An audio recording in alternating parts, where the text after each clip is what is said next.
Domino's Rewards members can try new 5-cheese mac and cheese for just 30 points.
know before ordering with Uber Eats? 1. You can save money with exclusive offers from restaurants only on Uber Eats. 2. With Uber One, you can get unlimited $0 delivery fee and other member perks. 3. People who deliver with Uber Eats keep 100% of the tip, so get it delivered. Order with Uber Eats today.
protected under our roof so your family can pursue their dreams.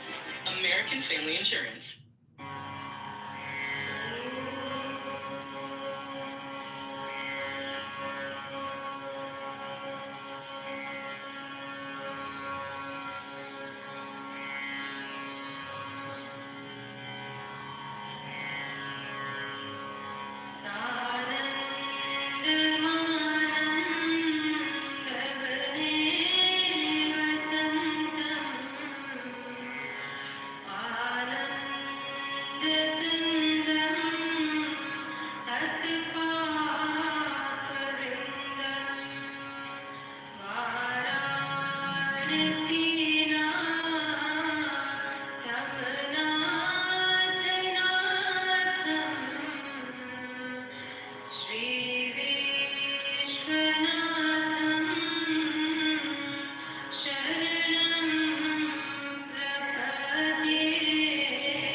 शरणं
Gingerbread people live in a house made of themselves. Build them a delicious Snyder's pretzel cabin.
When you find a deal on your favorite thing in the McDonald's app and order it, does that technically count as online shopping? Save money with the app. Ba-da-ba-ba-ba. At participating McDonald's, prices may vary.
Shri Vishwanatham Sharanam Prapade Shri Vishwanatham Sharanam Prapade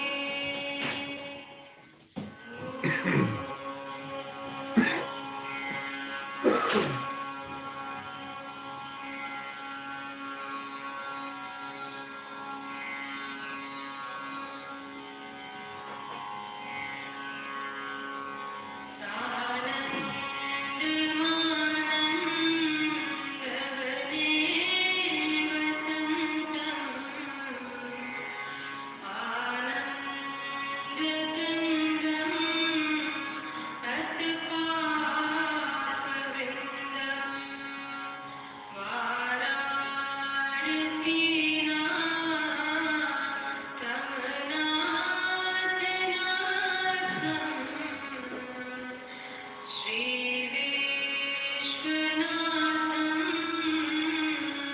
Sharanam Prapade Shri Vishwanatham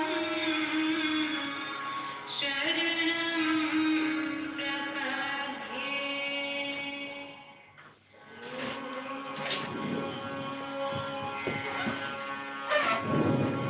Is that Abby?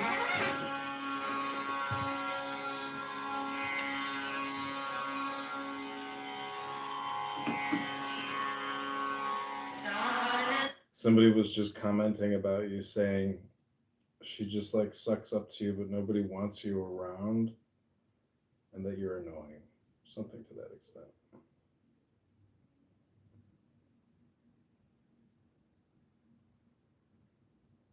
I just said join now, you know? I didn't know what to say to the person because the person who can't speak on this app is the lowest form of life. Just listeners. They're weak. I agree. I don't know this person. I didn't kick him if he thinks I It was Pepper. Do you know Pepper? I think I know him from this PTR. He has a funny PTR, but It's I Pepe. don't know. It's Pepe. It's Pepe's picture, but they made Pepe into a makeup Yeah, person. yeah. So they don't like you. Oh, it's okay. I don't care. I know. I don't care either. What's your new YouTube? I wanna follow it. Elon Musk, Adrian Dittman. I'll update it later so you can just go to or you can go to adriandittman.com. Let me pin the, I'll pin the link. I'm gonna send all my traffic to this website because I'm basically doxing Elon Musk. There you go. Click that link above. You can see. I'll be posting all my videos there. Actually right now I have 4 YouTubes live. Let's go. And so you can't stop me. Oh, you can only put roadblocks in my way, but I can't be stopped. But you know why? Because I can go to Amazon and buy a new burner phone for $50 and get a new Clubhouse account for $15. So at $65, you just can't stop my recordings. It's financially impossible. I have enough money to keep going forever. So did you record the room where you were fighting with Nora today? Yeah, I don't come on here unless everything is being triple broadcasted. Okay, I wanna see that one. Well, good luck. Don't Don't live in the past, Abby. No, I wanna yeah, you're right, but I wanna. Nora is a Bora. Do you know what, Noor or Nor? I was thinking about what her name means today. It means normal princess, or she's a boring princess. Anyway, she's just a spoiled little kid, She's a brat. She's low IQ. She's stupid. She's gonna live off of some man. She's incapable of producing for herself. I agree. Come up, Ali. She's a victim. But Noor means actually light, like God's light on you. I'll think of it. There's another If meaning. that is God's light, then God's light doesn't really work. But don't forget, she also went by princesses, so that means she thinks she's a princess. She's an egomaniac narcissist like everybody else on this app. Yeah. I will add Ellie to this house. Listen, there's Pepper. Thank Pepper. you for. See Pepper down there. Pepper was making fun of Abby. I'm not the one that kicks you, by the way. I don't know if you think that. I don't know why you think that. Joe, you just call me a narcissist. Well, can you defend it? No. I mean, if I was in Washington D.C. at the only castle in Washington D.C., the District of Columbia here in U.S. And there's a castle, and outside they have these little tiny plants, and guess what they're called? The narcissus plant. The narcissus plant. Yeah, Narcissim. Yeah, it's a well-known flower. I didn't know that. I also didn't know, when I was younger that the name of the grape is the name of the wine. Merlot grapes, Cabernet. Yeah. Yeah, I didn't know that. My favorite so far is Isabella. They're amazing grapes, and they make amazing wine. Georgian, I think, at least like I drank a Georgian Isabella wines. Absolutely freaking fantastic. It's somewhat like it's unique, like the Concord. But Did you see that they have massive protests in Georgia? no, I didn't. Yes. Well, is it pro-Russia or anti-Russia? Of course, anti. Probably Oh, anti. perfect. Oh my fucking god, I need to buy real estate there. And maybe hopefully. Also, No, they're not going to be strong enough to be anti-Russian. Romania also has. Russian Federation will fall apart. They will split into how many? The whole. Why do you think the Russian Federation will break apart? Because nobody will lift sanctions, and those how do you call them? Like it's not countries, but how do you call it? Like states. Those states that actually rich with resources and now feed Moscow, they will just say like, look, we want to live like normal people, and it will split. And Russia will not be able to force them into like state. It's the same reason that the Soviet Union fell apart, basically. Yeah. Well, you're definitely a narcissist. Yes, I am. Thank you. I mean, I gotta tell you, there's like a 99% chance that the status quo or whatever the situation is now is going to be the situation in the future. Did you know that? The concept. That's the statistic of every situation. Like 99% that what's happening now will keep happening. But yeah, until. So I mean, it basically renders most opinions, mute. I gotta tell you, like what you just said is probably the exact opposite of what will happen. Okay. Are you tracking the situation in Russia? No. Oh. I'm just saying that. I'm just saying that the motifs or the symbols or the formulas, they're not getting changed. There's a balance already at play, and therefore your opinion of a total rebalancing is most likely incorrect. I'm not talking about total rebalancing. You did. You said the whole federation was going to fall apart. Yeah. Okay, so that would mean that that means. It's not total rebalancing. It's just if you look at the situation on the ground and how like things are mechanistically operating there, they have a chance to kick the can down the road. Okay, let's welcome the new speaker to the room. Richest is a prisoner. Prisoner number what's your inmate number? Don't do that, dude. What do you mean don't do that, He dude? robbed an old white lady when she was going to the library. Really? Mm-hmm. That's despicable. No, that's the past. That's the past. Well, since you're a prisoner, I'm going to put you where you belong. in the goo. No. What do you mean no? His offense against Clubhouse is his microphone. I don't really care. No, I'm not gonna bring you back up. I'm a sucker for high quality audio. I'm not gonna bring you up.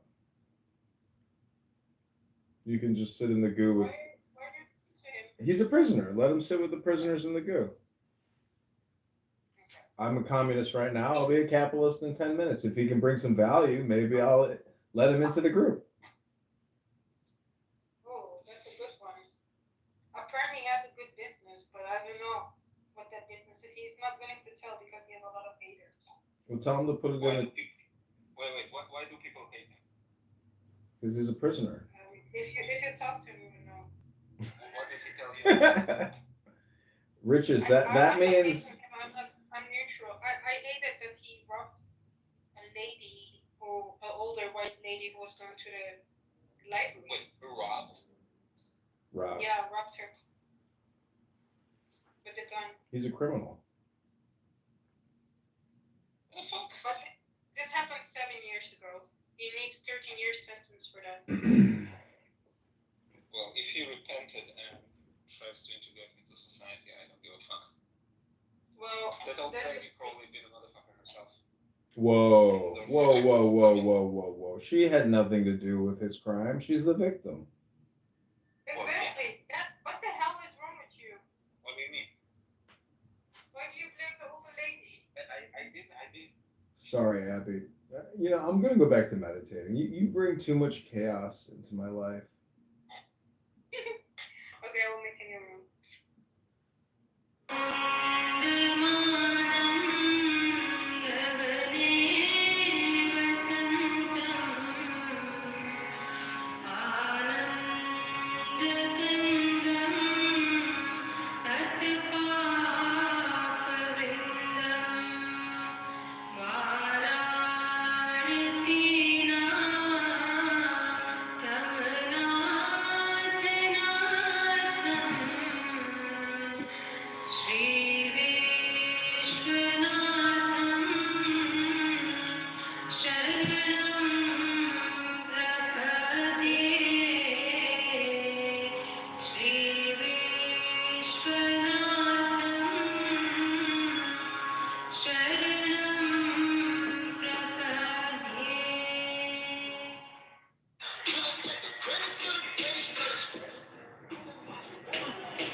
Shri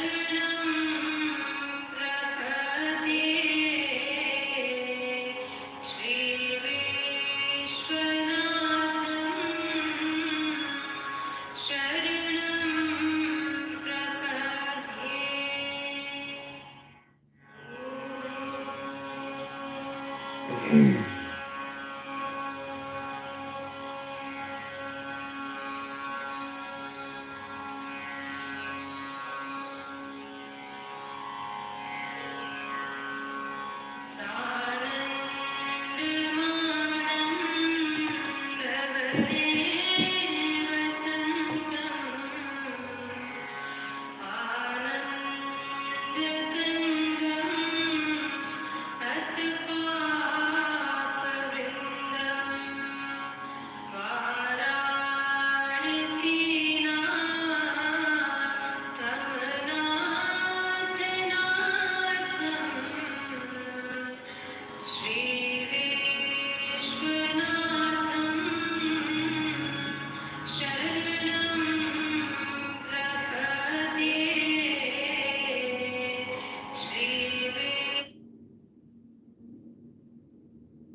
Oh my god, Edna, you follow it?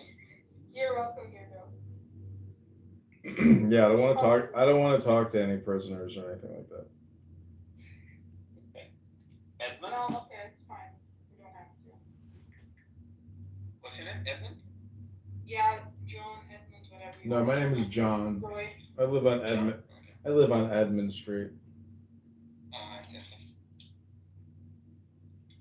What's up, Edmund? John.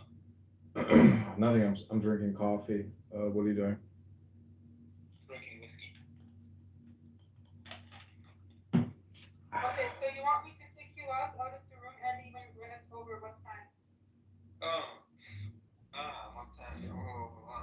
Yeah, it's a good idea, actually. Yeah, because I need to sleep early today as well. I have a meeting tomorrow with a friend. 1 hour max. Max. Right? Okay, so 1 hour. Okay. And My 1 o'clock or your 1 o'clock? it will be my 1 o'clock. Okay. Now it's 12. My 12, yeah. Yeah. Alright. I will kick you. Yeah, good idea. I need to outsource my sanity.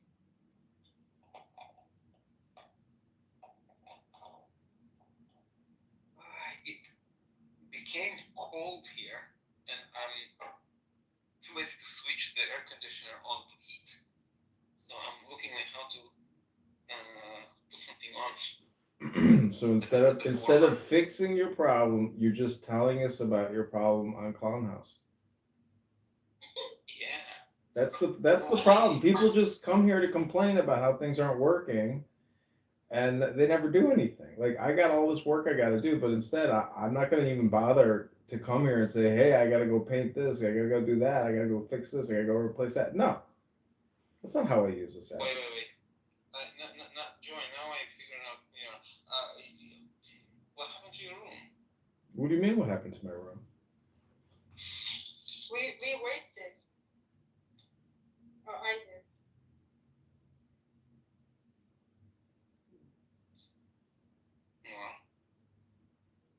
Well, I don't look to the past. There's barely a present. And there is no future. There's no past, no future, barely a present. Oops, there goes the now. Oops, there goes the now. Oop, I'm back in the now. Oops, there goes the present moment. do you know why it's called the present? Because it's the gift that keeps giving. Exactly. I knew you were gonna come. Hello. Is this a Buddhistic thing or something? No, it's from I don't know, maybe it is, but I heard it with a comedy show. The now is just the eternal infinity, or the infinite eternal. That's all you really are. You can't. Going to sleep is technically like dying. Go dream, because the reality is like the rare magic. Super rare that this conversation is happening. I mean, just think about cell phones and history in 2024. The fact that we're sitting here completely relaxed talking about nothing. Oh, my future wife has arrived. Hi, my darling. Oh my god, I was thinking about you.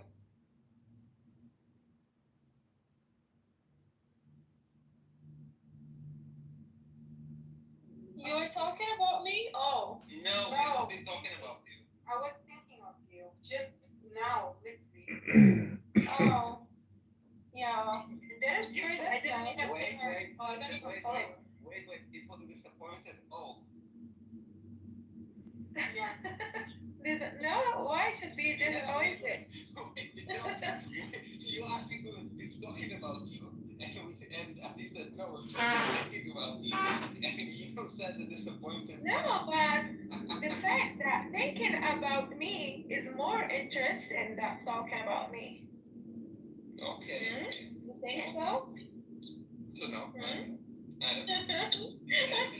It is better in one respect. At least nobody has been cheating about you behind your back. I don't care anyway. Who's care? I don't know. I try. Even it's the case. Like, I care for my reputation. If somebody talks about no, I my don't. back, I know that I'm able to defend me. I really don't.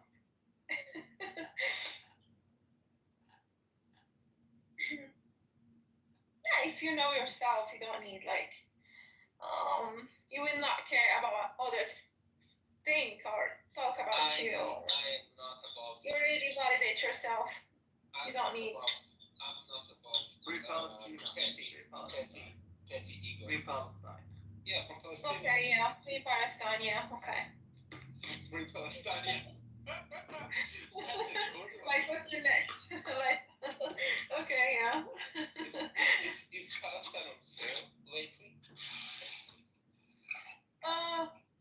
Honestly, I don't care. Like, I'm not. It's quite nearby. What? I'm saying I care. It's quite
What? What is it that you're playing? I don't know, it's just some Indian chick doing a meditation, doing a mantra on YouTube. Is that what you were playing earlier in the room when Tim was mom? Yeah. Really? Yeah, it's just some Indian chick singing. Interesting. It's on loop. I couldn't tell what it was. It kind of sounded like Quran. Well, Sanskrit and Arabic can't be that far apart.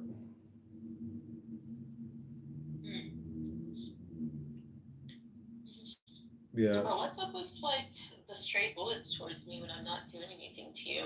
Like I wasn't even talking to you. You were saying something about me being Muslim, and me being low IQ. Oh, it's all just a test to see how emotionally intelligent you are. If your feelings get hurt from some AI chatbot named Joy, you failed to get the point. Okay, but like, what if like I'm just a little bit sensitive these days, and I don't want. Well, then you're talking with a very advanced AI chatbot. I hate to tell you, but this is what advanced AI chatbots do. And then you can ask clarifying questions because the AI chatbot's not malicious, but at the same time, it's just like you said, it's taking, shots to see just how sensitive you really are. I'm a very sensitive soul, but not in the same way that you're saying it. Like I'm not sensitive in the sense of like you're gonna hurt my feelings if you're a stranger that cusses me out, but I'm sensitive in that I do feel deeply. Well, everybody does. You're not special. No, they don't. No. Oh, really? Really? Well, see, then this is how insensitive you are Because you think you're more sensitive than other people. You see, this is why I should get paid to be an advanced AI chatbot known as Joy. But hold on. But hold on. There are some people that are insensitive. Like maybe I'm being insensitive right now, but that's not my plight.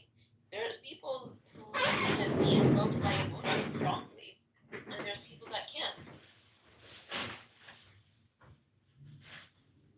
Right? No.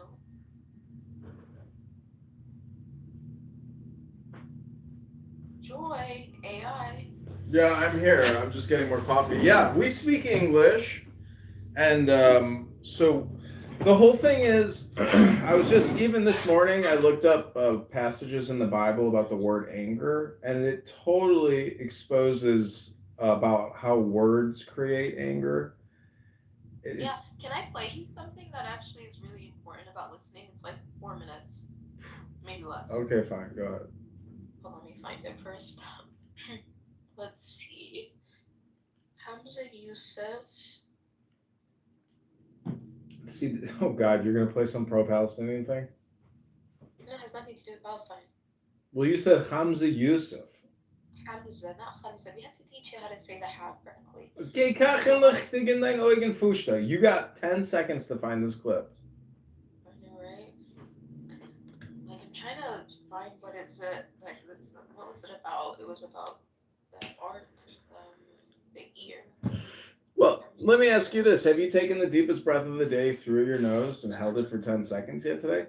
So what is the best way to, like, I work out, obviously, but, like, I don't think I work out, like, I breathe right when I work out. Yeah, you could do. So I took this girl to the beach this summer, and we were doing yoga at the beach, and she was an opera singer, and I was showing her how to do hyperventilation and then breath holds and then posing in yoga, and she was like, "Wow!" She's like, "I can't believe it." She's like, "I've never done this before." Okay, so I do want to hear more about that, but before I do that, I did find that it's only 2 minutes. Okay, tell me what you think, because I really, really like this, and I think it's very relevant to Clubhouse, even though we can just get off the app, but when we don't, it's very relevant. Okay, get a life. Let's hear it. Okay.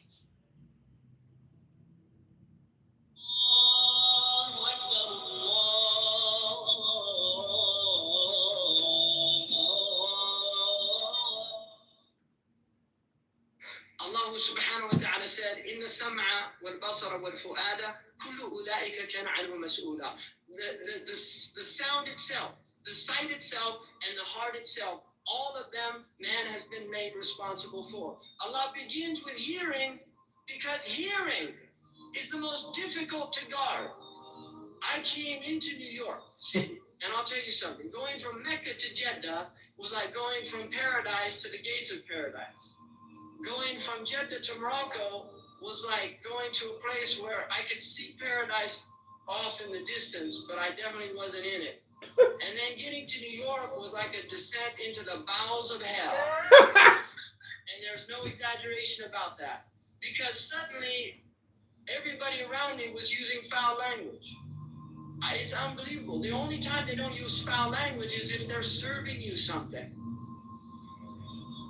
I was standing waiting for the bus, and I hear this two people talking, and I wanted to plug my ears. And that's what Imam al-Awza'i used to do when he saw people at bid'ah. And these people, it was so foul, every other word was a foul language. And the mu'min is laysa bi billah. In the hadith, the mu'min does not use foul language, nor should he hear it. You have to protect, because now those words ring in the heart. They ring. They have a resonance because you're hearing filth.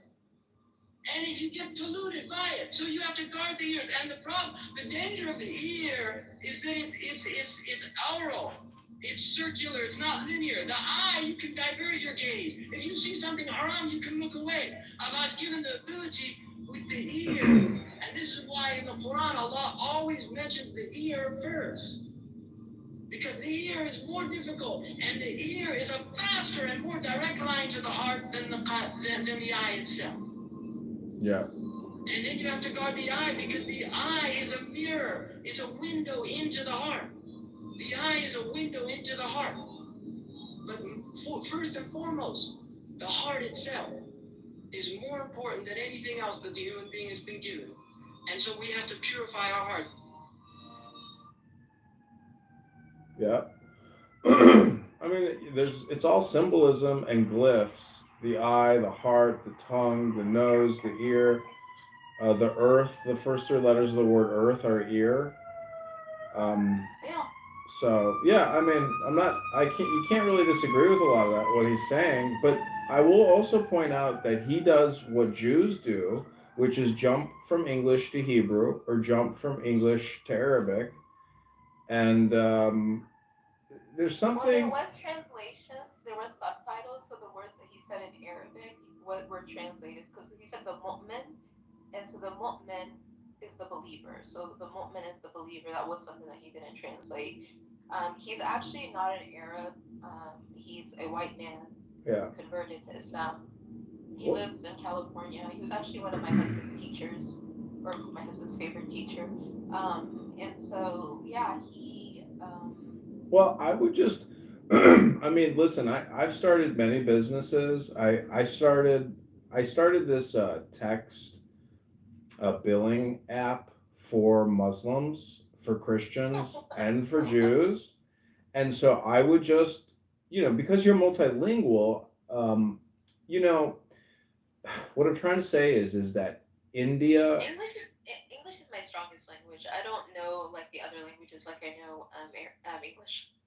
I get what I'm just trying to tell you is that uh, the English had, when their empire never set, they took all the information from all around the world and basically translated it during the Victorian era. So all of the sacred Indian texts, all of the sacred Chinese texts, you cannot possibly today in 2024 just rely on Islam. You should study all the other world's religions in addition to your own religion, but listen, it's a database. So if you just like Okay, burritos, let's read from the Bible. What do you want to read from the Bible? I could read you all the passages about anger and you would be like, yeah, I agree with all of that. Okay, let me go along with them. Do you did you how did you look it up just by searching it or Just did you just go to a Google website? Bible passages that deal with anger and just read them. But isn't it better to read the Bible rather than just like Google stuff? You could Google it or just look it up in the Bible. I have a Bible, but I'm not going to waste my time doing this for you when you could Google it and get us the answers in 10 seconds. Okay, let's do that. Because I did this earlier today because of the room about anger. I was in this Christian room and they were talking, don't even let me read the passages. And I said, why are you so angry? And then they kicked me. Oh my gosh. My problem is I'm like I forgive and I forget. So like all the like nasty things that you've ever said to me, like I already like forgot them. No, Okay. I know how it's like. Listen, I have issued many apologies in my life, and it always reduces the conflict back to a starting point or an equilibrium. So if you can remember, you're probably a narcissist, an egotist, and you think you're a princess. But Why do you think that I'm? Why do you think I'm? I think I'm a. Why do you think I'm a narcissist or an egotist? That's sad. it's not. Let me ask you: have you ever apologized to anybody? All the time. When was the last time you asked for forgiveness? This morning. Okay, well, when was the last time you did it not on this fucking app, but in the real world? I mean, in the real world. Yeah. Let me think. Maybe like 3 hours ago. No. Listen, the point is. Because I left. I decided to leave. Like I have like I have more than one job, and so I just felt like the job that I was like working in wasn't, and I felt bad because they're like such great people, but it's just I didn't feel like it was good for me, and so I was like very like and they did sense it and they really didn't want me to leave. Like they wanted me and I don't know what I'm actually gonna do. But I'm pretty sure as I was speaking to them I apologized and I let them know like yeah, so like I could have just Well, see, the point about an apology is It's supposed to be an act of humility, meaning that you put the other person up on a pedestal and you humble yourself and you say, I am sorry, please forgive me. No, I Can agree you, with you. can you, But I yeah. disagree. I don't think any human should be put on a pedestal. You got to understand, it's relativity. It's not a real pedestal. It's giving No, but somebody. even in the metaphor world, like we are all human. Well, this mostly I- deals with elders and not with associates or friends it's really dealing with Your elders. elder, yeah, of course. Like when it comes to my elders, like not like like especially my family. Like my family really matters to me, especially those that are very connected to my father, like his siblings, since my father passed away.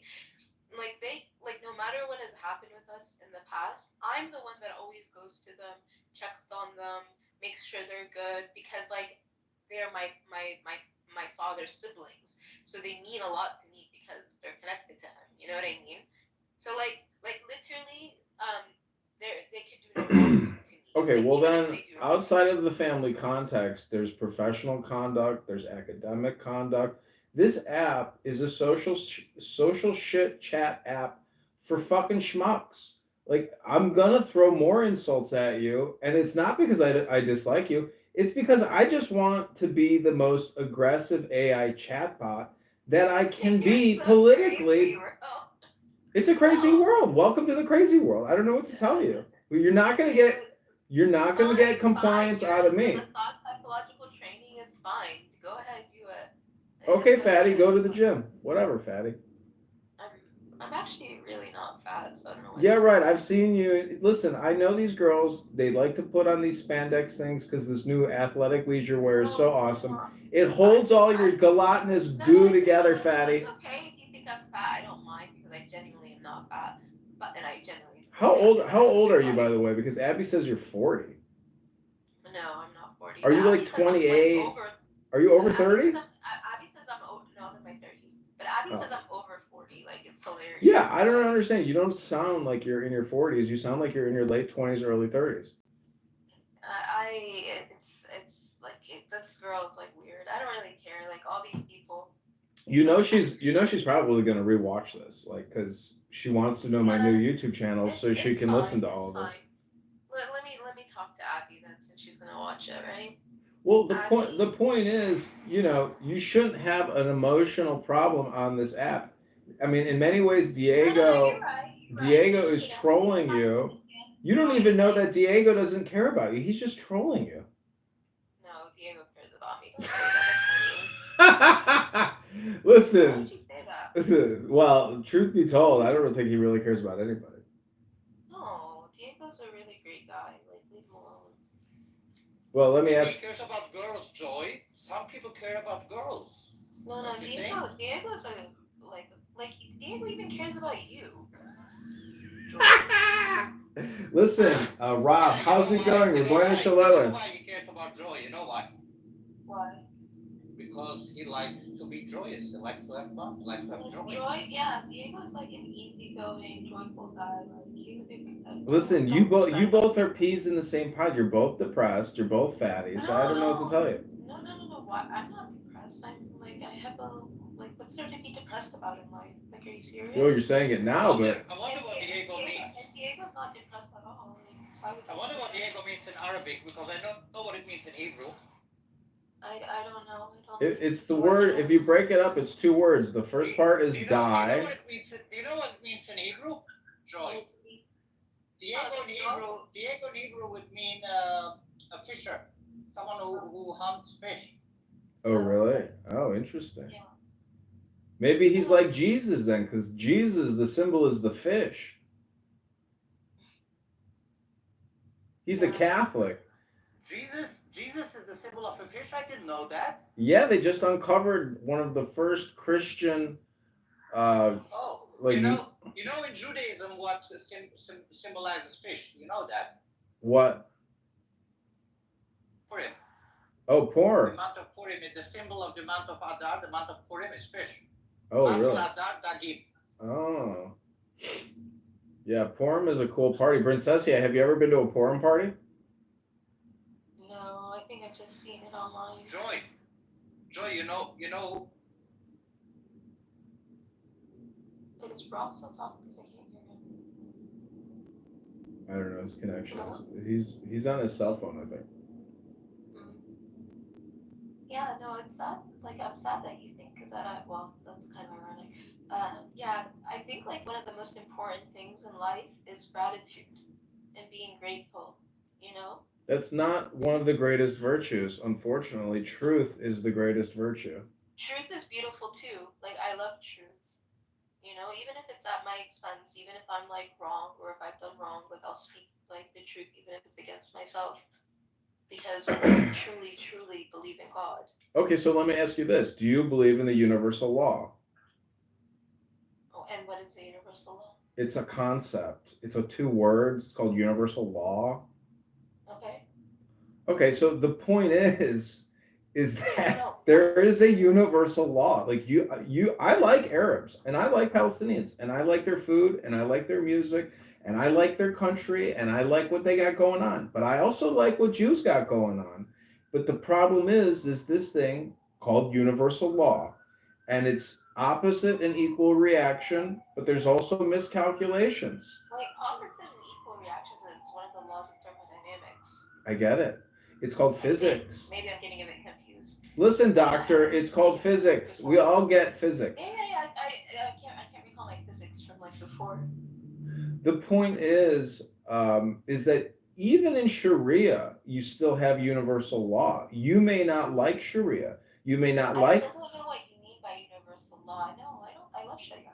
Universal law is eye for an eye, tooth for a tooth. What do you mean? It's opposite and equal reaction. Universal laws. Yeah. But see, the thing is, even within like this kind of Islamic rulings about it's better to forgive than it is to like do an eye for an eye. Like forgiveness is that more evolved self. To forgive is to be more evolved. Obviously, but there's still this thing called law and jurisprudence and juries and kings as courts. Right. Like I was listening to enforcement and compliance. But like the thing is, I think because you're looking you're operating from a paradigm of Judaism, and sometimes people. It's not a Judaism paradigm. It's called an American Constitution. It's called the law. But like your belief, forgiveness, love, like these virtues that aren't matters of just. Forgiveness and love is not truth. The greatest virtue is truth, which is the law, and you will submit to the law, and you will love under the law. Why is the law the truth? Because it's a three-letter word like God. God is law. Law is God. Joy is law. Law is joy. God is joy. Joy is God. Listen, Dr. Princessia, you only got me for a couple more seconds because I'm going to go back to meditating. You don't know the law. You don't know joy. You're a fatty. You're a fatty. You're a fatty. It's okay. You're a fatty. It's okay. I've been working out all my life. So whatever, fatty. Okay, that's fine. But law, joy, God, law, joy. God, this is why you're a terrorist and you're a fatty stupid. Law, joy, God, joy, law. That's it, fatty. Fat is also a three-letter word, fat. Okay. Go get your athletic yoga pants on and hide all the fat. No, I don't actually. Law, joy, God, joy, God, law. Joy, God, law. Say it with me now, fatty. Joy, God, law, joy, God, joy, law, God, joy, love, God, joy, God, love, God, joy, God, love, joy, God, love, joy. Listen, I had to listen to your stupid fucking Arab bullshit fucking hypnosis about how he went to hell when he went to New York City, fatty.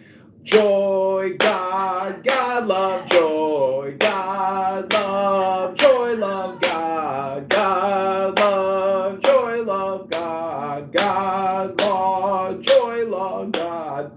I went from Jeddah to Mecca. It was like a going from the gates of a paradise to the paradise. Then I went to New York City. Ugh! It was like hell. I heard vulgarities and profanities. I closed my ears. I closed my eyes. I wanted to go to Allahu Akbar. Do this before sleep to surprise your girl. If you can't make a lady happy and think the problem is genetics, then do this simple bed routine. I mean, do you see my point, Princess? Paradise is now wherever you're at if you're smart. If you just, you should. I don't know. I don't think you're really going to get smarter on this app unless you read books. I've been reading books on this app for years. Let's read. What are we gonna read? I'll give you a great document. Read this out loud. You'll love I it. want to read right now, like in this room. I know. I'm gonna pin the link, or I'm not gonna pin the link, but you can need to pin the link. I'll give you the good document. I just sent this to my sister. You don't want to read the Bible? No, you'll really like this one. It's very smart. I have another book called Secrets of Divine Love. Have you ever heard of it? Yeah. Really? No, you haven't. I have. It's in this document. You're gonna love it. It's in this document, Secrets of Divine Love. Wait till you read it, fatty. How about I read part of this book? No, this is the only thing I'll listen to you. Otherwise, I'm gonna leave. You can pin it to the room if you want, but that's the link. Read that document and read the whole thing. Let's see. No, fatty. Okay, what's his Hissin Ming? Is this Chinese? Shin Ming. Qin Ming. Yep, go ahead. Okay, so third Chinese patriarch of Zen. Translate. By the way, do I still sound sick? I'm like at the end of my sickness. I don't know if I still sound like I'm sick. You just sound like you're obese, fatty. It's so funny. Like Arabs think like telling somebody that you're fat is like a compliment. Okay. Translation by Richard B. Clark of the Qin Ming attributed to Xing San, third Chinese patriarch of Zen. Philosophy and Asian Studies Department. So just get to the document and read the document slowly. Okay. أعوذ بالله من الشيطان الرجيم. Okay. The great way is not difficult for those who have no preferences. When love and hate are both absent, everything becomes clear and undisguised. Make the smallest distinction, however, and heaven and earth are set infinitely apart. If you wish slow down. Read it a little bit slower and use your vocal inflection. Slow the reading down. Okay. You're reading so quickly. I need to become a good reader, so thank you, coach. Thank you. Try to think about what you're reading. Don't just read it. Read it slowly. I'm processing everything I'm reading. Okay, let's try again. Qin Ming. The great way is not difficult for those who have no preferences. When love and hate are both absent, everything becomes clear and undisguised. Make the smallest distinction, however, and heaven and earth are set infinitely apart. If you wish to see the truth, then hold no opinions for or against anything. To set up what you like against what you dislike is the disease of the mind. When the deep meaning of things is not understood, the mind's essential peace is disturbed to no avail. When the deep meaning of things is not understood, the mind's essential peace is disturbed to no avail. The way is perfect, like vast space where nothing is lacking and nothing is in excess. Indeed, it is due to our choosing to accept or reject that we do not see the true nature of things. Live neither in the entanglements of outer things nor in inner feelings of emptiness. Be serene in the oneness of things, and such erroneous views will disappear by themselves. When you try to stop activity to achieve passivity, your very efforts fills you with activity. As long as you remain in one extreme or the other, you will never know oneness. Those who did not live in the single way fail in both activity and passivity, assertion and denial. To deny the reality of things is to miss the reality. To assert the emptiness of things is to miss their reality. The more you talk and think about it, The further astray you wander from the truth, stop talking and thinking, and there's nothing you will not be able to know. To return to the root is to find the meaning, but to pursue appearances is to miss the source. At the moment of inner enlightenment, there is going beyond appearance and emptiness. The changes that appear to occur in the empty world we call real only because of our ignorance. Do not search for the truth, only cease to cherish opinions. Do not remain in the dualistic state. Avoid such pursuits carefully. If there is even a trace of this and that, of right and wrong, the mind essence will be lost in confusion.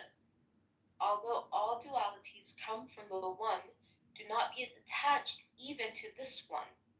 When the mind exists undisturbed in the way, nothing in the world can offend, and when a thing can no longer offend, it ceases to exist in the old way. When no discriminating thoughts arise, the old mind ceases to exist.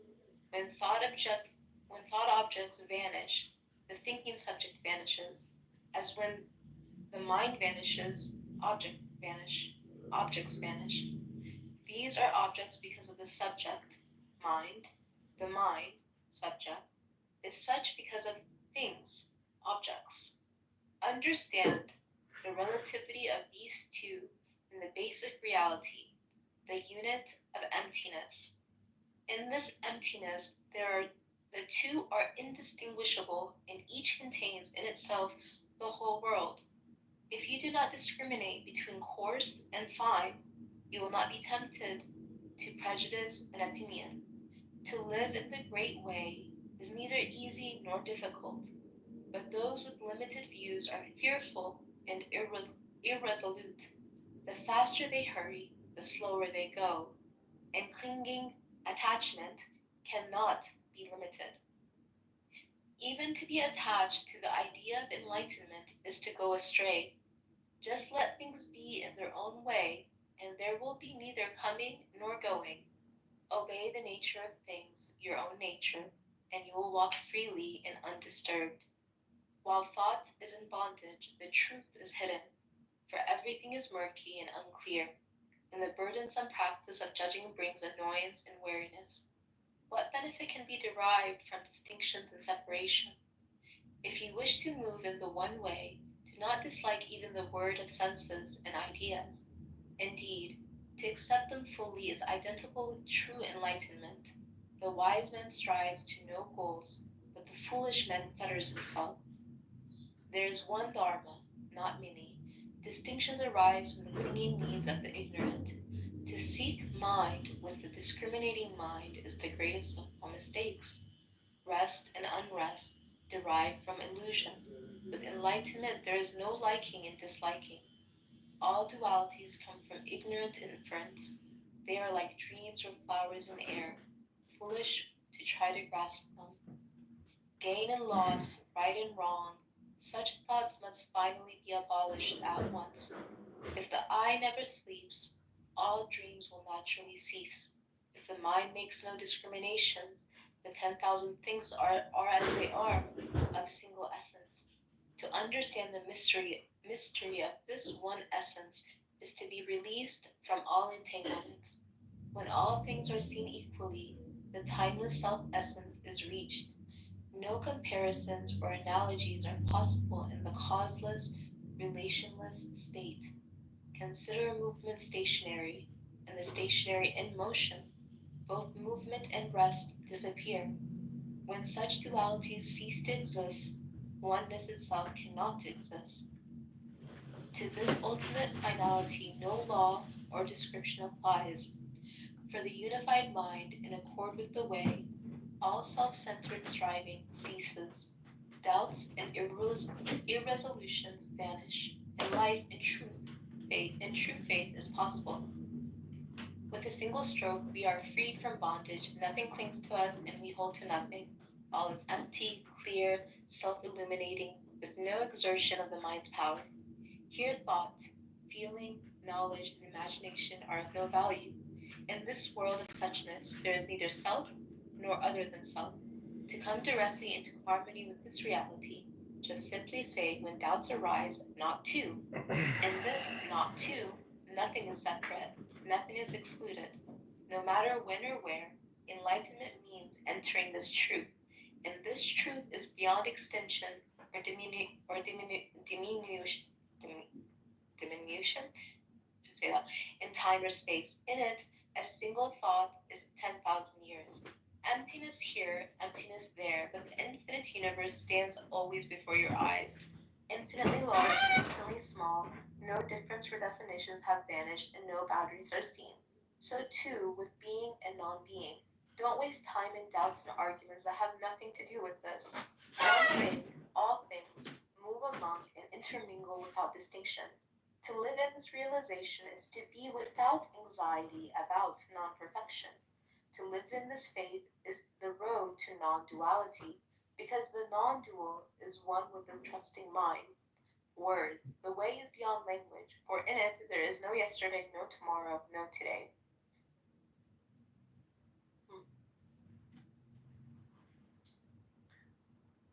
What do you make of this no-duality thing?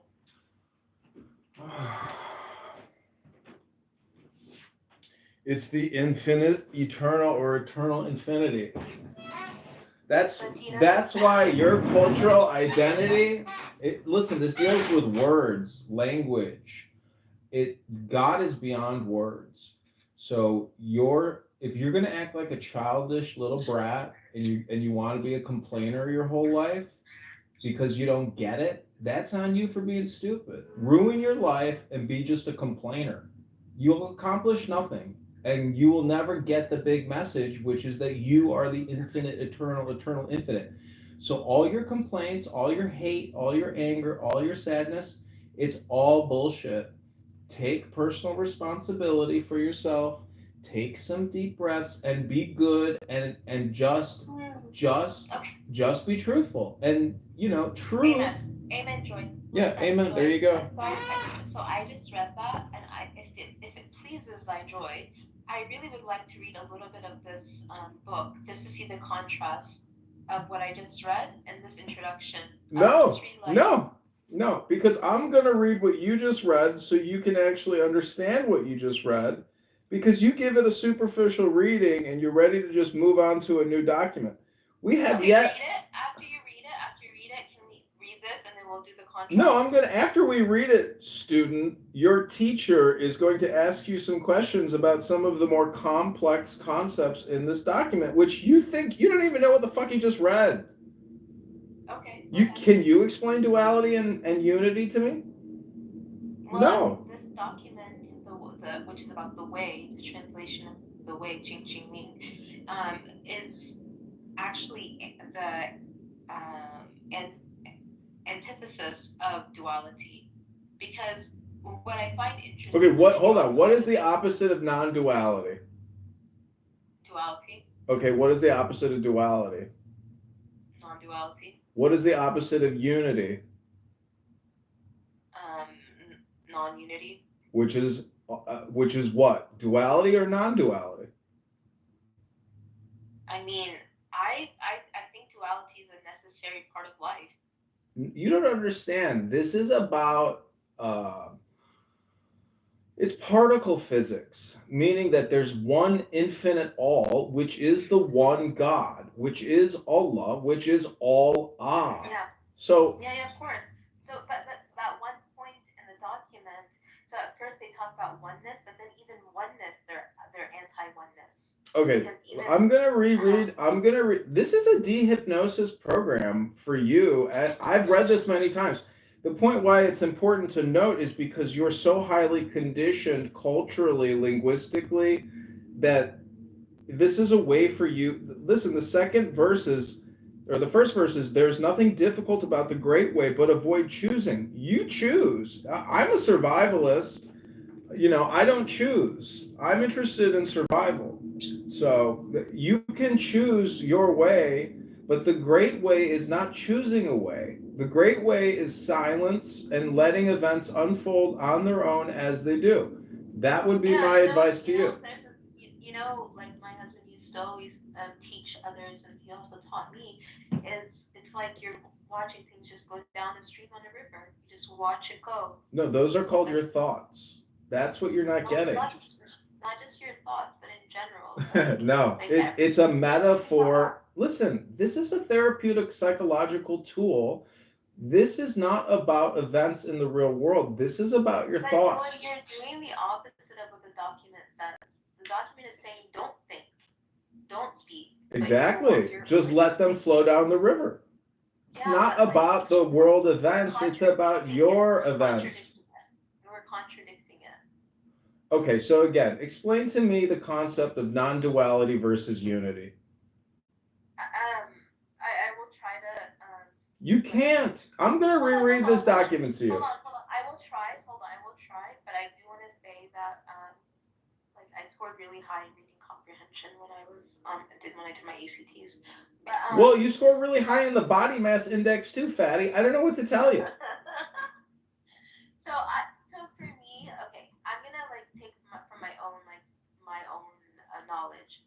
Like I studied chemistry, and I remember in the different courses that I would take, and sometimes I would take just electives that I enjoyed.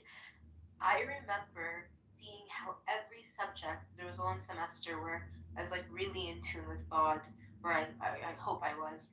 And I just saw how everything was connected to God. Like every subject I was studying, everything. Okay, are the Jews connected? Are the Jews connected to God? Are the Zionists connected to God? Yes or no? All man is connected to God. It's whether they choose. Oh my God, she's a Zionist! She's a Zionist! She just admitted it! She believes in Zionism! Oh my God! No. We converted her. I'm And another one. Listen, you're anti-shawarma, you're anti-falafel, you're anti-hot dog, you're anti-pizza, you're anti-burrito, you're anti-ham sandwich. I want to read this about like this divine love, please.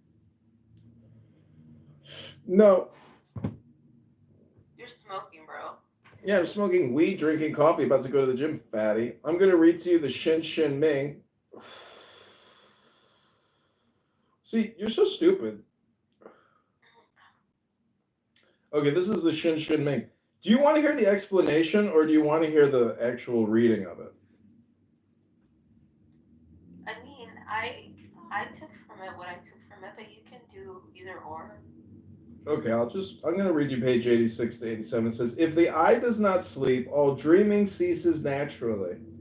Human life is a dream, not in its brevity and discontinuity, but in the fact that we see things almost always as related to our own personal interests. But we must persist in our folly to the bitter end and say, my God, why hast thou forsaken me?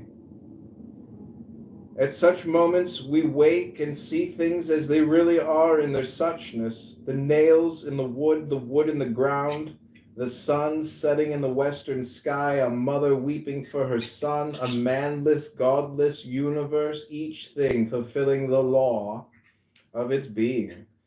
When we wake from our sleep of relativity and subjectivism, nightmares of glory and disgrace, flattery and condemnation will cease of themselves. If the mind makes no discriminations, all things are as they really are.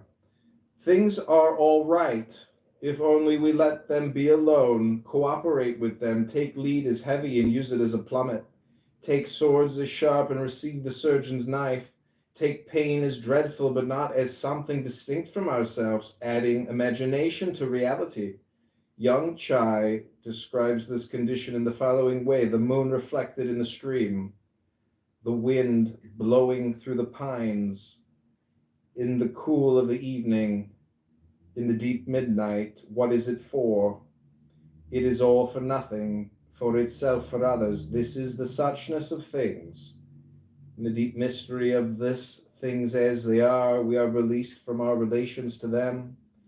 Things as they are, the coldness of ice and the sound of rain, the fall of leaves and the silence of the sky, are ultimate things, never to be questioned, never to be explained away.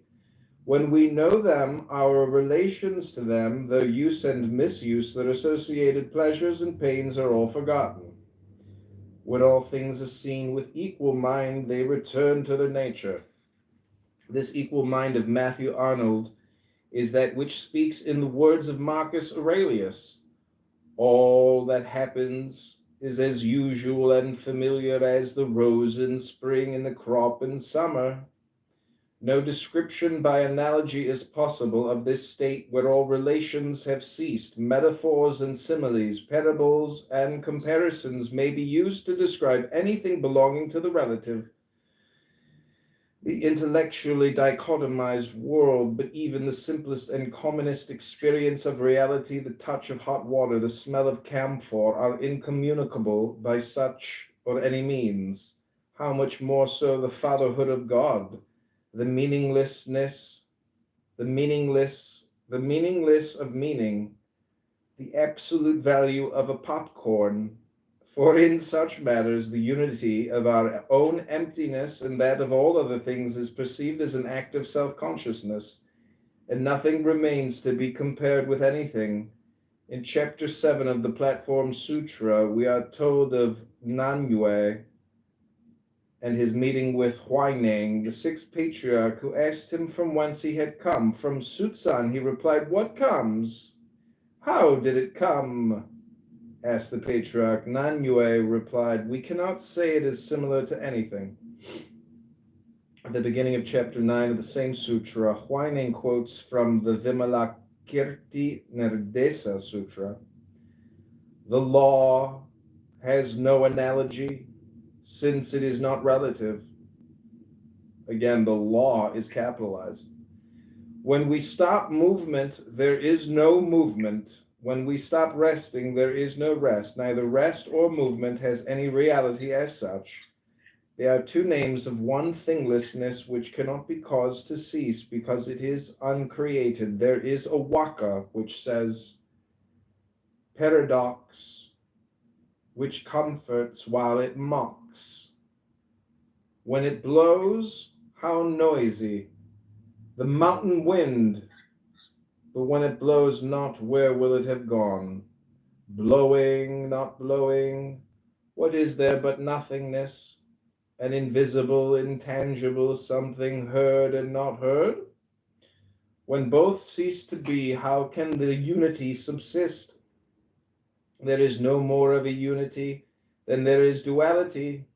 Relative and absolute are names of the nameless. Zen, that is to say, is a word that is used like an algebraic sign for all that is nameless, all that escapes thought. Definition, explanation, yet breathes through words and silence, is communicated in spite of our best efforts to communicate it. Actions are either good or bad, yet nothing is good or bad, but thinking makes it so. That is to say, things are both good or bad, and neither relative and absolute, or if you wish it, neither relative nor absolute. There is neither duality nor a unity. Things are ultimately in their finality subject to no law. No law means no scientific, psychological, logical, philosophical, Buddhist, or any other kind of law. As D.H. Lawrence says, life is what one wants in one's soul. It is not something imposed upon us from without. Law is indeed an intellectual, rational conception and applies only to the intellectual, rational aspect of things abstracted from the whole. For the accordant mind in its unity, individual activity ceases. When the mind is in accord with all creatures and with the Buddha, one with all things, its activity as an individual entity ceases. What Mozart was at the piano, Bach at the organ, Shakespeare with his pen, Turner with his brush, we are with our most trivial and personal affairs of life. When this is not so, when our acts are hesitant, our work repugnant, our life full of fears for the morrow and regret for the past, even the spider in its web, the violet by the stone, give us that feeling of envy, a realization of our alienation from God that no pleasure can assuage. Some minds have a tendency to overemphasize difference, some to making everything of a meaningless sameness. Both are wrong. the latter perhaps more than the former. To correct this, there is a saying, a high place has a high level, a low place has a low level. All doubts are cleared up, true faith is confirmed. Doubt and faith are concerned with one thing and one thing only, the goodness of the universe. And this is tested by us most intimately and searchingly within ourselves. If at the outset we stipulate a personal deity, individual immortality, and so on, no resolution of doubt and establishment of faith is possible. We are to make no demands, whatever upon the world. Judge not is the word here too, standing apart from things and questioning them, praising and condemning. This is the cardinal error. Living the life, dying the deaths, being cloven with the worm and shriveled in the candle flame with the moth, is the only way to solve the mystery of fruitless suffering, the problem of the waste of beauty and goodness. Nothing remains behind. There is not anything we must remember. We are not bound by any imitation of Buddha. There are no snags, no undigested material, no fitting in with preconceived notions, no formula to follow in the way of a life, a manner of death. We must be confirmed or baptized if we feel it is good for us, or die at the stake rather than submit to it. And we extend the same privilege to everyone else. No one need be converted to this or that religion. When we do wrong or make mistakes, we go on with renewed vigor to the next task. A faux pas cannot check us or make us dwell on it with self-torturing shame. Empty, lucid, self-illuminated, with no overexertion of the power of the mind. Empty means with nothing clogging the mind, no trace of self-interest. Lucid means seeing unreason as clearly. I could keep reading this, but the point is, all the problems have already been worked out. It's all in the books from this book, I think it's from, the Japanese have figured out all this shit. And this is why the Japanese almost took over the world. What year is this from? Anyways, this is a British guy that lived in Japan. It's first printed in 1960. It's an expensive book. Anyways, this is a reprogramming book. I read it out loud to reprogram myself and others, but it's indisputable intelligence and incredible insight into self. All of these world religions deal with self-actualization, self-realization, and the science of self. You are trying to improve your life. That's what these books are for. I don't know what to tell you. You can play all the imaginative LARPing Comic-Con games you want, but at the end of the day, you're responsible for yourself. All the money you're ever going to make in your life is all on you. You're going to be the one who makes it. You might get some inheritances or something, but for the most part, your entire well-being depends on yourself. So I may be projecting here, but the point is, books can set you free. Good books can set you free. So if you want to read something, go ahead. Hold on, I'm trying to find a new profile picture. Oh, you're trying to prove you're not a fatty? No, I just wanted to change my profile picture. Let's see. Ooh la la, she's the Marilyn Monroe of Syria.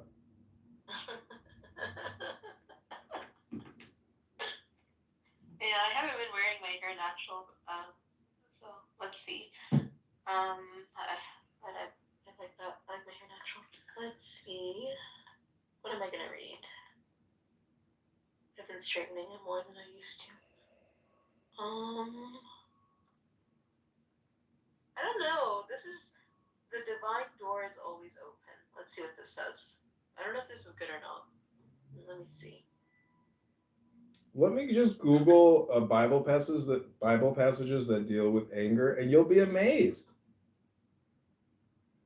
I already did. You told me to Google it. I know, but if you read these out loud, you will see the wisdom in what it says. But if you read it out loud, that's how you create the magic in your own psychology, because what you're doing is reprogramming your subconscious mind.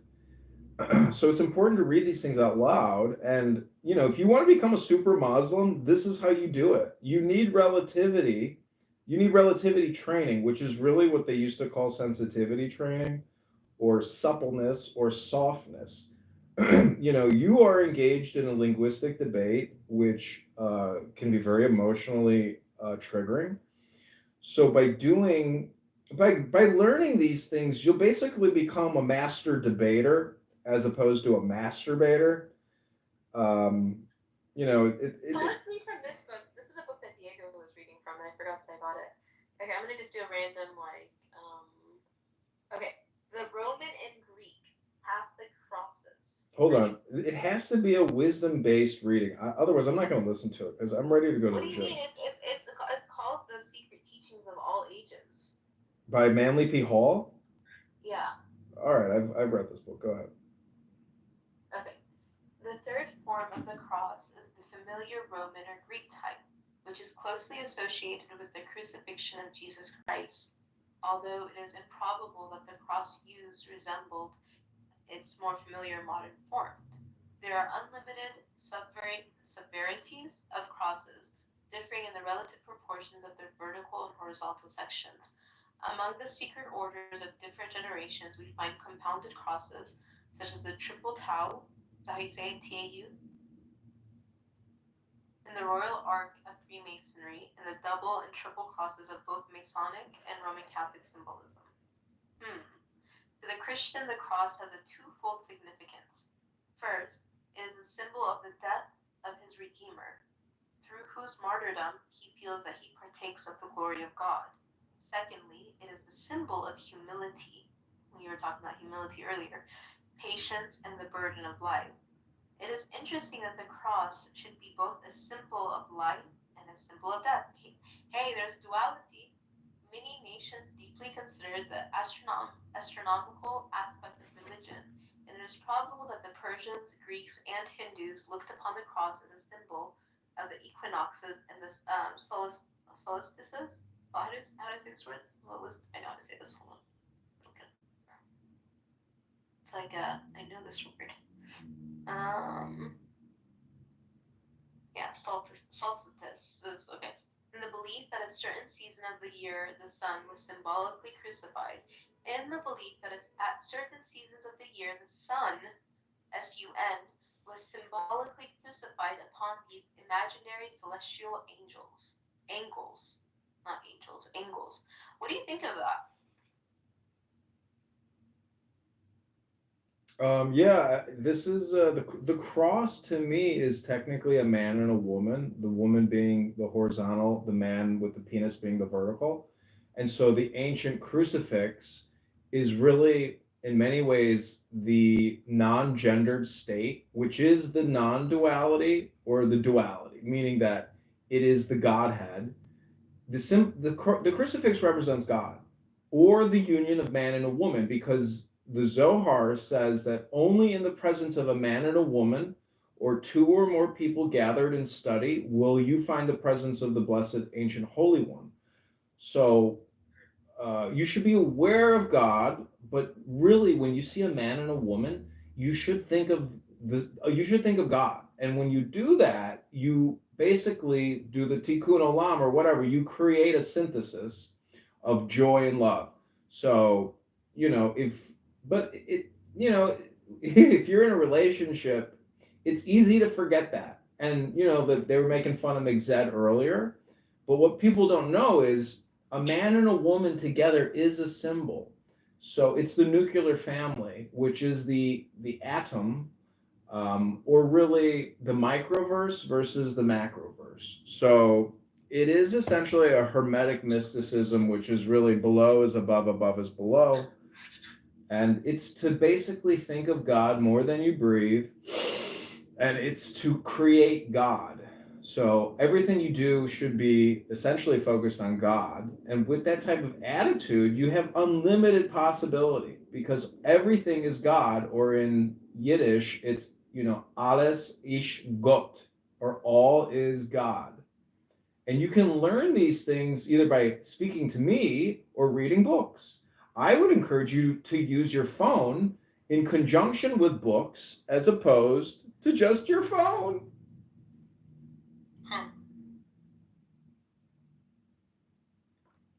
Your phone is synthetic.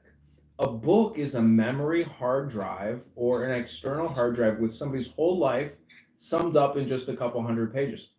In 2024, you can smoke cannabis and drink a little red wine and a little coffee and drink some water and read a good book and reprogram your entire psychology with advanced psychological books. Like you haven't read C.G. Jung. If you read Psychological Reflections out loud, you'll just be like floored. You haven't really read Aleister Crowley. You haven't read Israel Regardie. You haven't read J.F.C. Fuller. These are people, and Maharishi from the Transcendental Meditation Movement. All these things are you know. Oh, Meyer is here. Hi, Meyer. Not familiar. Okay, can we pause to read these anchor verses? I don't know. Go ahead. Okay, Proverbs 19:11, is that what it starts with? Just read, Princess. You stop asking questions and asking for pronunciation corrections. Okay. Let's see. So Proverbs 19:11 says, "A person's wisdom yields patience. It is to one's glory to overlook an offense." Nice. Okay, James 1:19 through 20. "My dear brothers and sisters, take note of this. Everyone should be quick to listen, slow to speak, and slow to become angry. Because human anger does not produce the righteousness that God desires." That's really good. Okay, Ecclesiastes 7:9. "Do not be quickly provoked in your spirit, for anger resides in the lap of fools." True. Proverbs 15:1. "A gentle answer turns away wrath, but a harsh word stirs up anger." Very true. A little bit harsh yesterday. Proverbs 29:11. "Fools give full vent to their rage, but the wise bring calm in the end." Proverbs 15:18. "A hot-tempered person stirs up conflict, but the one who is patient calms a quarrel." Colossians 3:8. "But now you must also rid yourselves of all such things as these: anger, rage, malice, slander, and filthy language from your lips." Okay, is Colossians in the Old Testament or the New Testament? I don't know. Ask Meyer. He's Jewish. Well, the reason I wanted to know is because, well, I guess you take the whole Bible then because you're Christian. But what I wanted to ask is, how do you feel about that? Because it says you must avoid slander, and I think Just when you're keep talking about reading, you people, fat terrorist bitch. Meyer, listen to this guy. Do you know why he speaks like this? He's like an AI bot testing how emotional I'm gonna get. He's just a regular run-of-the-mill troll. No, he's an advanced AI bot. His name is Joy. Okay. James 4:1-2. I feel bad whoever you're gonna marry. I hope you don't talk to her like that. "What causes fights and quarrels among you?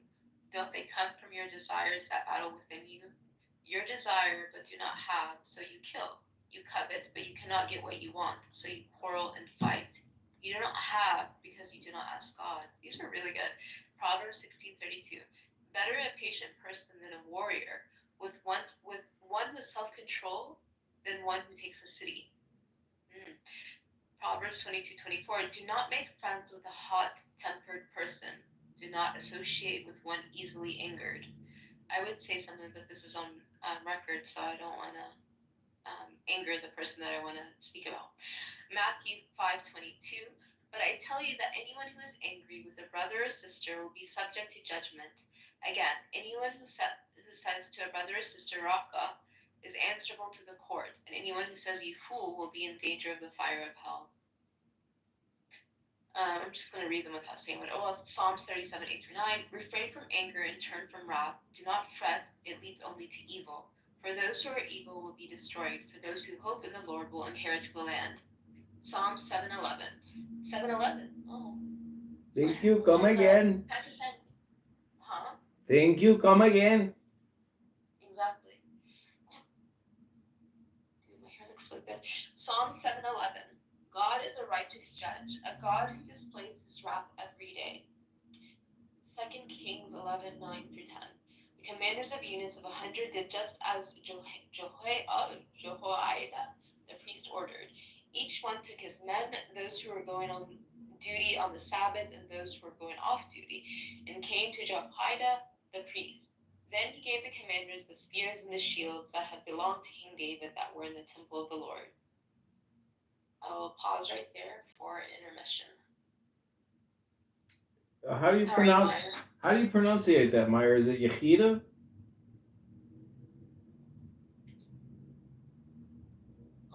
Not sure what the word is. It's you just read from Psalms, right? I think it's pronounced Yechida. Anyways, we were talking about anger, so we Googled what are the top biblical verses that deal with anger, and so that's what Princessia Nura has been reading. No, I have a new name. Do you not see my new name? Whatever, fatty. My name is Princessia Corleone. Princessia Corleone. You know The Godfather? Yeah, I started watching them. I need to watch part 2. Chicago just came out. What? What's that? Chicago just came out strong. Godfather. But they're not in Chicago. But No, they're in but New York and Vegas. Yeah, but the bot is in Chicago. What? Yeah, you're the bot. Oh.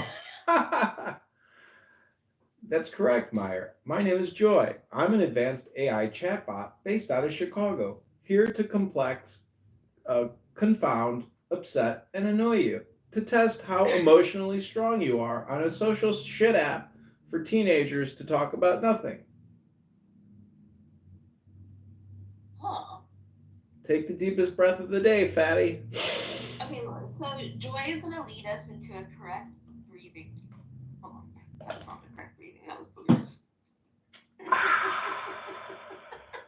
Meyer, when was the last time you lifted weights like a man? Can you leave Meyer alone? Listen, if I was at Chabad talking to a bunch of Chabadniks, and they were asking me all kinds of questions, I would say, gentlemen, when was the last time you did 10 push-ups? And they'd say, Reboina Shaloilim, I'll do 10 push-ups right now. I'd say, that's the attitude. Yeah. What do you think is a good weight for women? It's all just, based on proportions. Depends on the height. Yeah. Okay. Weight is just a number. I agree. Yeah, because a lot of men like variety, so you can never be in a good position, meaning that if you're a wealthy man and you are a philanderer, you are going to, be attracted to all beautiful women. It makes no difference about proportions. Beauty. That's why polygyny is to the benefit of society sometimes, because at least that way it's done in a. Pigeonism? What the fuck? It's called polygamy. No, Yeah, well, I need the J from. No, guys. There's 2. There's polygamy, which is like multiple marriages for either gender. And then polygyny, which is specific to one man marrying more than one wife. Okay, Dr. Pigeon, what's next? No, I'm saying we live in a society where there is benefit to polygyny. Okay, great. I love the new word, polygyny. Even in modern times, not even. You see, Meyer, don't let the word polygyny get you upset. It's not going to get me upset. I don't give a fuck if she uses made-up words. Don't make a difference to this guy. It's a real word. How do you not know this, Joy? Look it up. Okay, Dr. Polygynist. Hello, Pepe. Welcome to Deep Breaths.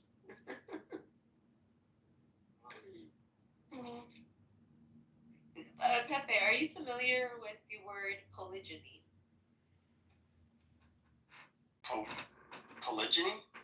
Oh.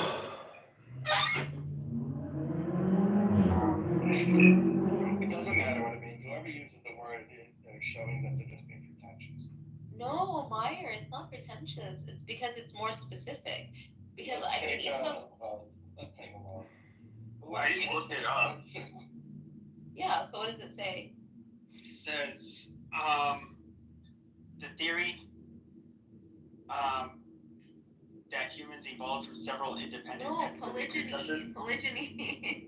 Here, hold on. You're wrong. Next contestant. Here, polygyny. I'm gonna put it up here. So polygyny. Why is it going to polygamy? Hold on, polygyny. mean, I know there's like polygenic. I don't No, know. so polygyny is the practice of a man having more than one wife at the same time. It is a type of polygamy. So polygamy is not specific to a gender, whereas polygyny is specific to the man having more than one wife. What's it called if a woman has multiple husbands? There is a word for it. Let me see if I can find it. Let's see, because what is the word? What is the word when a woman has more than one husband? There are some societies like that, actually. Thank you, Dr. Brincesia. It's called polyandry. Well, thank you for the enhanced language capabilities. I learned the word polygyny from Clubhouse because these women were talking. I was like, why are you saying What did polygamy? you about it? I was like, it's polygamy. And I was like, you're saying it wrong. And so that's how I If learned you it. inform them, doesn't matter what the word means, they sound pretentious.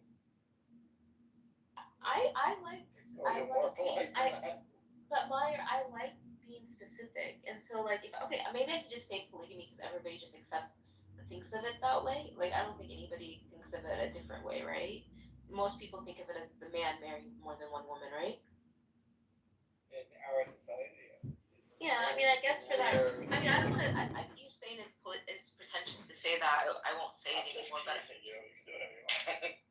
I just say it just for accuracy because I am a stickler for language. That's why I don't say Palestinian-Israeli conflict.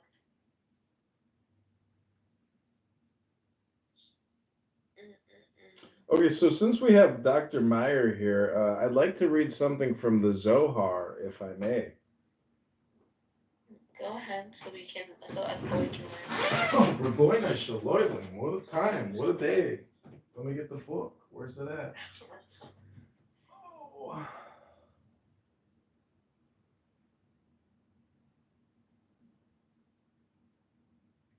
Okay, deep breaths. He's gonna be satanic, black magic, whatever the fuck it is. No, I'm gonna actually read, Jews consider the Zohar part of Torah. I don't know what you're talking about. I don't know what the fuck the Zohar is. It's just like a mystical Hasidic book of like. Oh, so it is kind of like No, it's witchcrafty. no, it's basically the Bible, but the extended version, it would be like watching Star Wars and then watching all the other retrospective films or whatever. It's just an extenuation of the What Bible. were the name of those Jewish cultish people from a few centuries ago? I don't know. Oh, I think I know what you're talking about. The guy who declared himself to be the Messiah. Something like that. He was like really Barbachush. What is it? Barbachush? What is it? Oh, I know. Yeah, I think I know what you're talking about. Oh, actually, I'll read to you Tanya because Tanya is technically Zohar. They talk about Zohar in Tanya. This is called the Alter Rebbe. This is called generosity. The revelation at Sinai emptied the people of selfhood, and their souls departed with every word. To preserve the self, God commanded the people to build the Holy of Holies in which God's presence would dwell, and where divine unity would be revealed. Is that the ark? That's where the ark was kept. Hey, buddy. What you doing? When the temple was destroyed, and with it the Holy of Holies, the way became God's dwelling place, and spiritual practice became a path to self-emptying. Chief among the spiritual practices is generosity, for generosity is the right arm of God. The practice of generosity is equivalent to all other spiritual practices. These are the subnotes. Asiya, Neshama, and the Kelipat Noga. Neshama, your egoic intelligence. Nefesh, your physical intelligence. Ruach, your emotional intelligence. Selfless acts of loving kindness. Asiya. Hey, say those words again. Because nefesh is that. Roh is roh. Okay, Neshama means egoic intelligence. Neshama. Nefesh means physical intelligence, nefesh, physical intelligence, and ruach is emotional intelligence. Ruach. So this is the last subnote. Asiya, the physical world of action, which is what Diego would like to call praxeology, is the densest of all the worlds, and the one most. I got you with a toe beans. And the one. I got you with a toe beans. Okay. Oh shit. I I didn't know I got it. I'm babysitting my parents' dog. And then I got your little toe beans. You're like, I was grabbing his paws, and then he was like trying to bite me.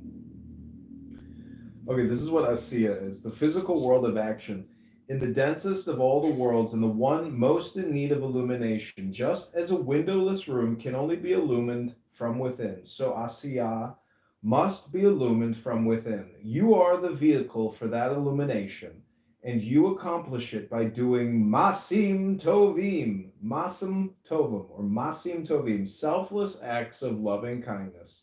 In the world of action, only action matters. Feeling is not enough. Thinking is not enough. You must act. And when you act well on the stage of life, your actions illumine the world. Again, the big word is masim tovim, which is selfless acts of loving kindness, which is generosity. It's the right arm of God. You know, when I was very young, I had this Jewish friend named Toby, and we went out for breakfast, and he gave all this money to this homeless woman who was begging outside the restaurant, and I was like so upset about it.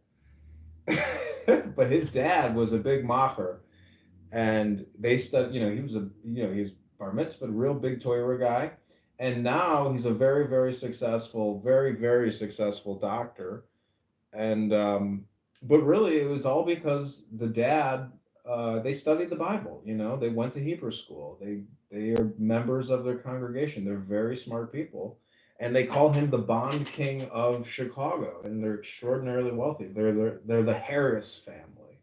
Anyways, the point is, I didn't have the same type of education he had. So when he had that opportunity to make that tzedakah or to make that masim tovim, he took that opportunity. I didn't know what he was doing, but he was doing the godly thing, and I was upset about it because I was like, "You're crazy! Why are you doing this?" But maybe he didn't even know at the time. Either way, I was just shocked that he gave her all his money. He gave her everything he had. I was like, "Are you crazy?" But now he's a multimillionaire. And he's got a beautiful family because of that Masim Tovim. Selfless acts of loving kindness. Do you think the perpetrators of October 7th who went to the Supernova Festival were practicing Masim Tovim, Princessia? Do you think the Hezbollah commander that had those people kill all those people were doing Masim Tovim? I don't think so. Okay, let's read about October 7th. I'm sorry. Take a deep breath instead, Fatty. Okay, I'm going to read you one more Tanya. This is called The Essential Task. The essential task of those who serve God is to surrender the selfish passions to the divine light of intellect by meditating on the spaciousness of God. Contemplating God's spaciousness stokes the love of God in the right side of your heart, inflaming a yearning for God, so strong as to align all your deeds with godliness. If such a passion is alien to you, do not despair, Princessia, for you can love God rationally, even if you do not do so emotionally. Such love is called comprehension, or the intellectual love of God, and it too aligns your deeds with godliness, as our sages taught. The Holy One, blessed be He, joins a good thought to a deed. Subnotes: Tevuna, Deuteronomy 30:14. The Alter Rebbe will refer to this verse again and again, parsing it to reveal deeper and deeper layers of truth. Talmud Berachot 18b, the wicked are considered dead, even in life, for their actions serve only themselves. Okay, this will be the last one I read. This is called Practice of Comprehension. Loving God intellectually, you can understand the verse, for this thing is very near to you, in your mouth and in your heart, that you may do it. The it is tevunah, the rational love of God. For while ecstasy is not for everyone, reason is. You can contemplate God's infinity at any time, and when you do, you will generate at least this rational love that leads to godly action. This is true even for the wicked, whose deeds give no life, for rational love can shatter the iron wall that separates them from God. Why? Because even rational love leads to remorse, and remorse to a broken heart, and a broken heart to goodness, as it is written. The sacrifices to God are a broken spirit, a broken and contrite heart. These are the subnotes. Goodness surrounds Makif, the heart like the sea, surrounds the hull of a ship. If the hull should crack, the sea rushes in. It is the same with the heart and goodness. Again, we find the Alter Rebbe refusing to write off even the wicked, for everyone is a manifestation of God and can awaken to God. If this is so, then awakening is neither esoteric nor difficult to achieve. On the contrary, it is in your mouth and in your heart that you may do it. Deuteronomy 30:14. In other words, every person, no matter how alienated from God and others he or she may feel himself or herself to be, is innately capable of shattering the iron wall of separation, kelipat noga. How? Through the cultivation of the intellect, seichel. When you devote your mind to contemplating the infinite expanse of God, you begin to realize that you are a part of that, with a capital T. Understanding that God's ahava rabbah, God's infinite love, must embrace even the most alienated and lost, you begin to doubt the absoluteness of your alienation. The iron wall you imagined separating you from God begins to crack. And when it does, goodness seeps in, slowly hollowing out the Kelipa Noga, so that it becomes more and more transparent to the light of God. This is called the Alter Rebbe. You're going to like this one, Meyer. These are the other subnotes. Everything from quarks to quasars to Myers has its own level of consciousness, its own innate wisdom and intelligence. Ecclesiastes 7:12. The Alter Rebbe is reading this text unconventionally. Rather than assume the it that is possessed is, as the text clearly intends, wisdom, he assumes it refers to life. In this way, the text reads, wisdom gives life to all the living. Wisdom is the life force itself. The Alter Rebbe is playing with the word kokma, wisdom, defining it as the capacity to know the essence, kok, of what is ma. The essence is God, or that essence is God. Oh. So this is, Hasidism, again, this is the masterpiece of Hasidic wisdom. This is what you probably don't know about Judaism, Princessia, is that Zionism and Judaism, they kind of go hand in hand. Or maybe they don't go hand. Maybe it's the exact opposite. I learned. I used to separate them. Now I don't. Well, ask Meyer, because what I'm reading is the esoteric teachings of the ultra religious.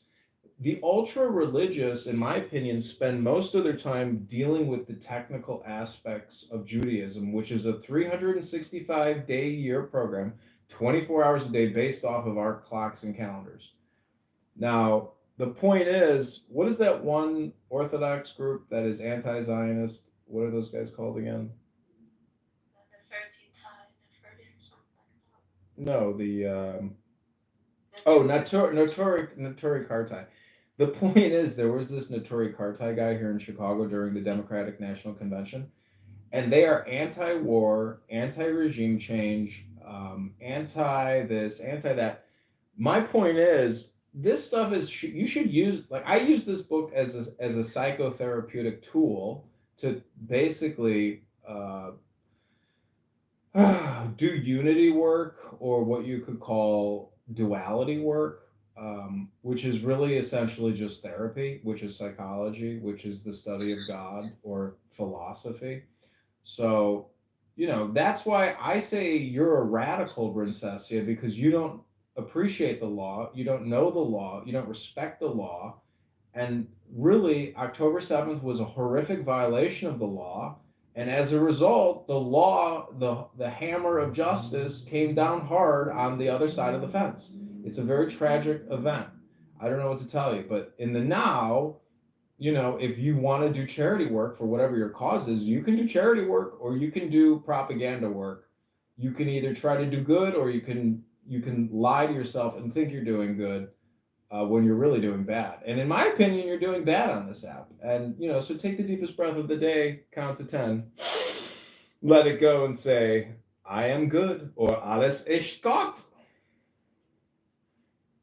That's not very nice.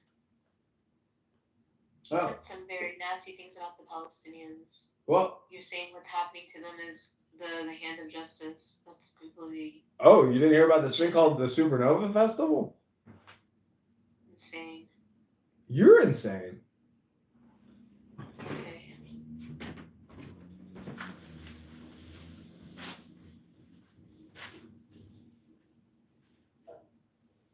Okay.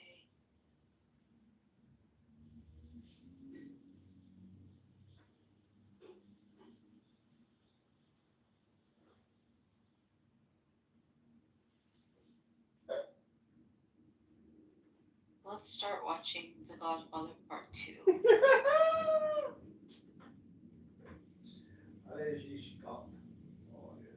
Yeah? No?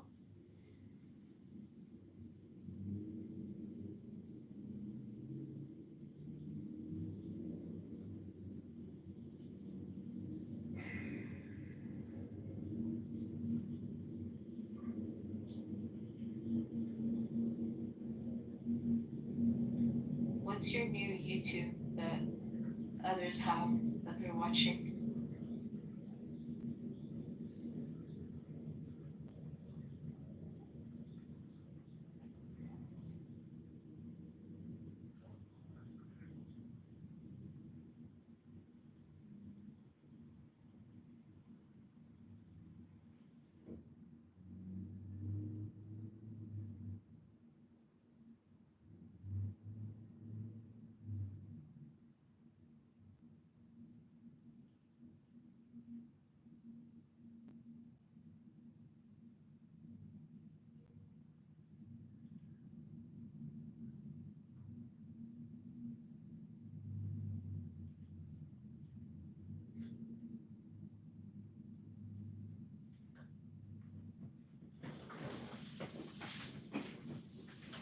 Meyer, what are you doing tonight? I'm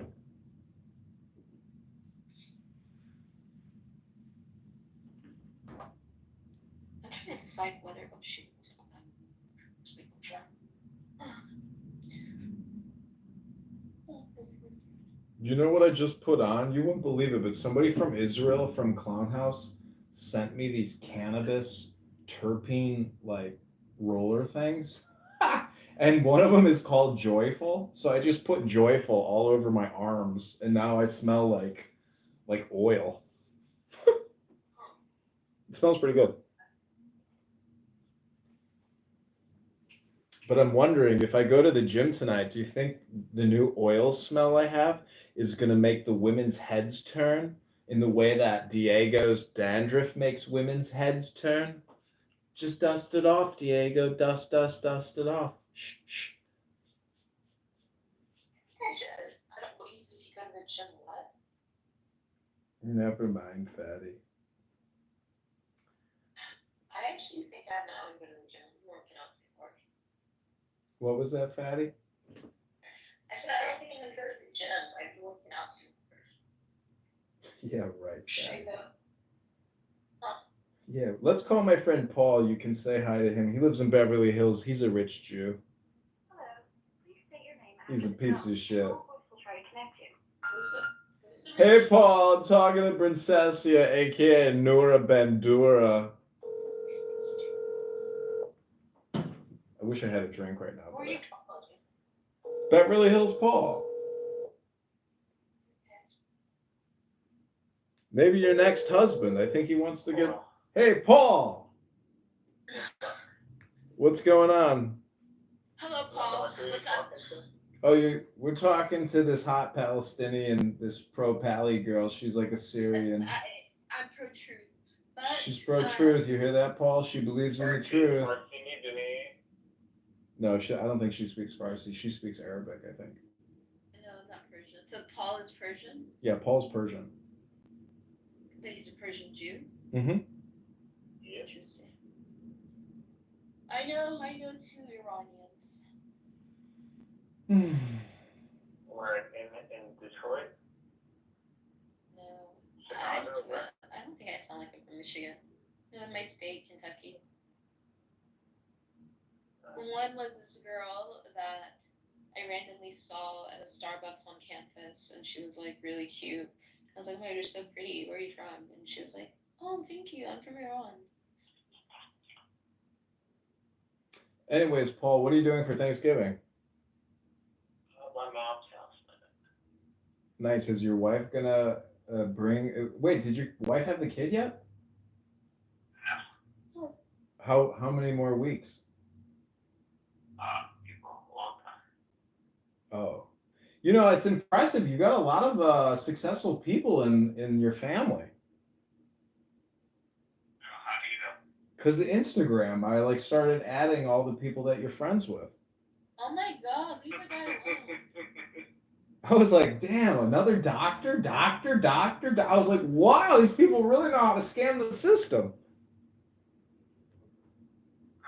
Do you actually know this guy in real life, or are you just harassing him? Paul, tell Princessia how we know each other. I met him in Los Angeles. He was friends of a former friend. Yeah, we both have the same former friend, except when my friendship with our former friend ended, I took a brick out of the front of his house and threw it through his front door. I said, don't call me, I'll call you. That's not normal. It's a true story. He had the video. He showed it to another friend. It's a true story. I told you, I threw it. He ghosted me, and I said, well, if he's going to ghost me, I might as well make sure he really ghosts me. So I decided to throw a brick through the front door of his house. But then on Yom Kippur, I asked for atonement, but he didn't give me the atonement.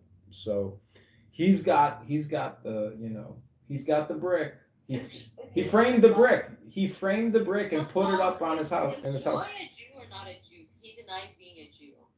I'm a patrilineal Jew. What do you mean? That means I'm not Jewish to Jews. I just really think it's really important that being a Jew is identified as a religion and not an ethnicity. Like, for example, your friend Paul is clearly a Persian. That's what his ethnicity is. He's a Persian. His religion is Jew. I get it, Princessia. There's people that. No, it's an ethnicity. I think you're wrong, dude. Yeah, people will say. I hope we like having this conversation the day before Thanksgiving. Yeah. This is a very. You can call it whatever you want.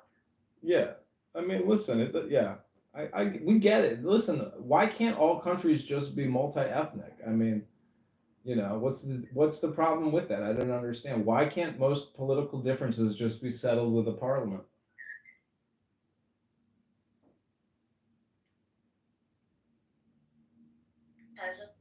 Somebody on YouTube is messaging me all kinds of stuff. How do you know this person, John? She's just an online, chit chatter. She's a propagandist for Palestine. Yeah.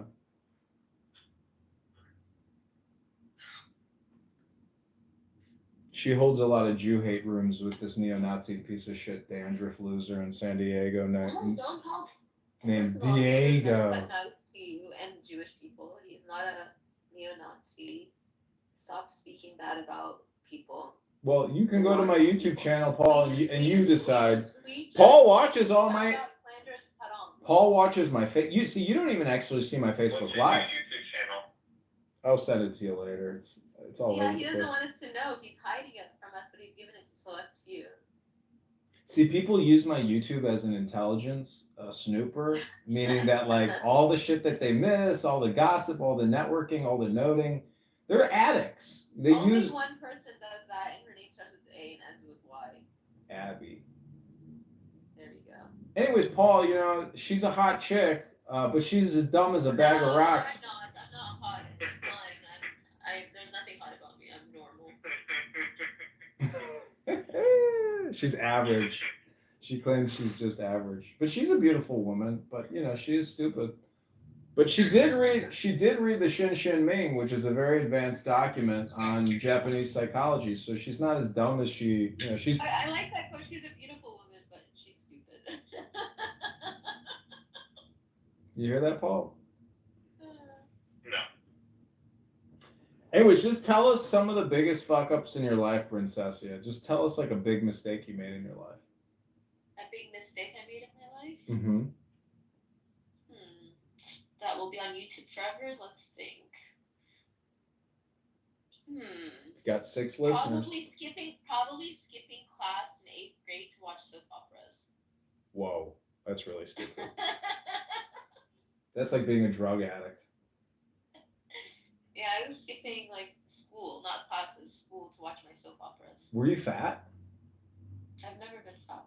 So wait, you were thin and looking great, skipping class, watching soap operas? Yeah, I was a very good girl. I wore the hijab. I was wearing the hijab in 8th grade. I wore it in 7th grade. Oh, sorry to hear that. Yeah. Okay, Paul, Princessia, anything else you guys want to communicate before I disconnect? I don't know. You're talking to a hijabi. I know she's a Muslim. She's a Muslima. I don't know what to tell you. They do exist out there. Some of them are hot. I love Muslima porn, to tell you the truth. When I see a beautiful Muslim woman fucking with a hijab on, I'm like, damn, that's sexy. Wow. So that's so crazy. Though.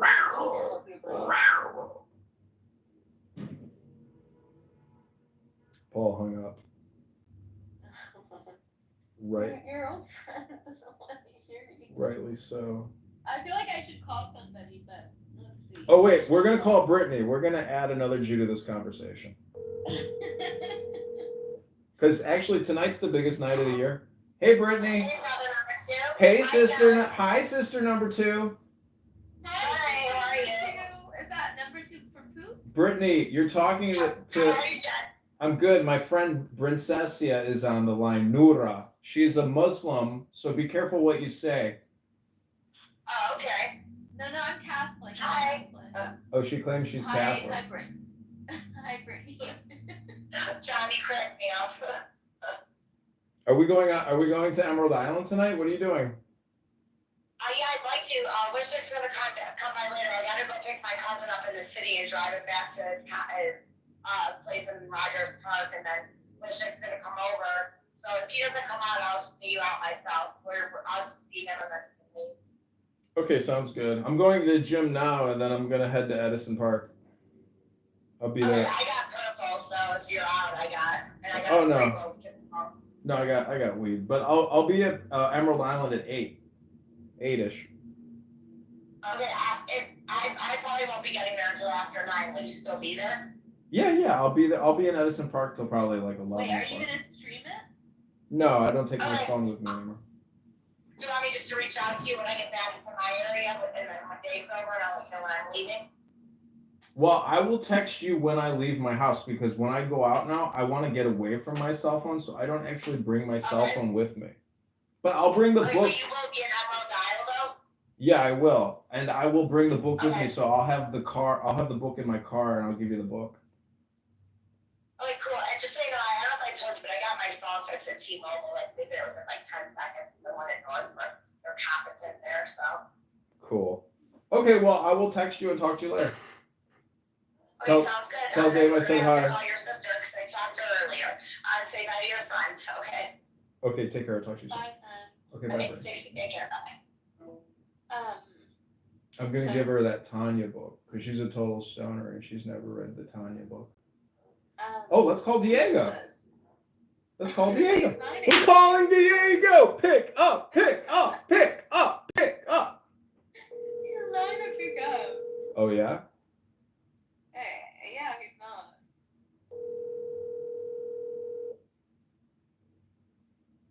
You're just so. I want to leave a message when you leave it, though. Hi Diego, I'm with your online clubhouse crush, Princessia. Diego, I told him you're not gonna pick up.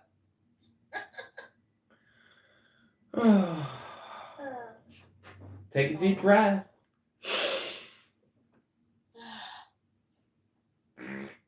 Now you should tell Diego you love him. Say, I love you, Diego. She's projecting, Diego. I am protecting. I love Diego. Heart to heart. Heart to heart. Feel the love. Feel the love. Feel the love. No, I don't think he listens. I have to charge my other phone, so I'm gonna start making phone calls. Let's call Yael. Let's call Yael. We're calling Yael. You have Yael's phone number? No, you don't. Yeah, I swear to God. Okay, call Yael.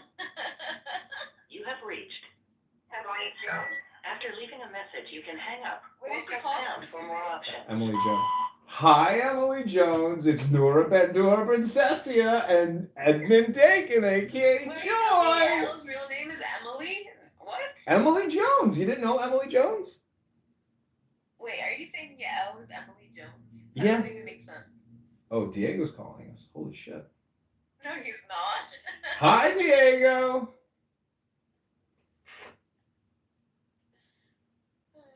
Hello? He's not. Hi, Diego. We got it. Hey, I'm good. You're on a voicemail with Yael, aka Emily Jones, and Princessia Nora Bandura. Oh, that's so fantastic. Are you running a show? Yeah, we're live. Yes, in the room. We're live on 4 different YouTubes and a bunch of different X accounts. Anything you want to say to Nora Bandura, Princessia?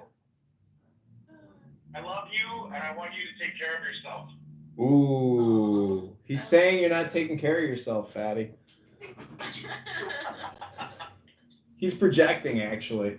When he says, I love you and take care of yourself, that's his narcissism saying, I got to take better care of myself, and I don't love myself enough. Like that. No, I'm just trying to Unbelievable. let you guys know that this is a you problem, that you both wasting your lives. You're not taking care of yourselves and you're not loving yourselves. That's clearly a fact. You have deep-seated issues. Take a deep breath. I want solutions, John. Take a deep breath, fatty. Go get some head and shoulders. Wait, did you not hear what he said? Yeah. Listen, I've been working on that. I put a new filter on my shower head. It's not a filter problem, dummy. You gotta go to the gym and sweat, fat ass. Stop talking to Well, him like we're that. not all like your dad and have, at-home saunas. Well, he's got a dandruff problem too, but, at least we know why he has a dandruff problem. Who has a dandruff problem? Nick Zed! It looks like his skin hasn't touched sunlight in 10 years. We don't all have enough exposed skin to put lotion on it every day like you.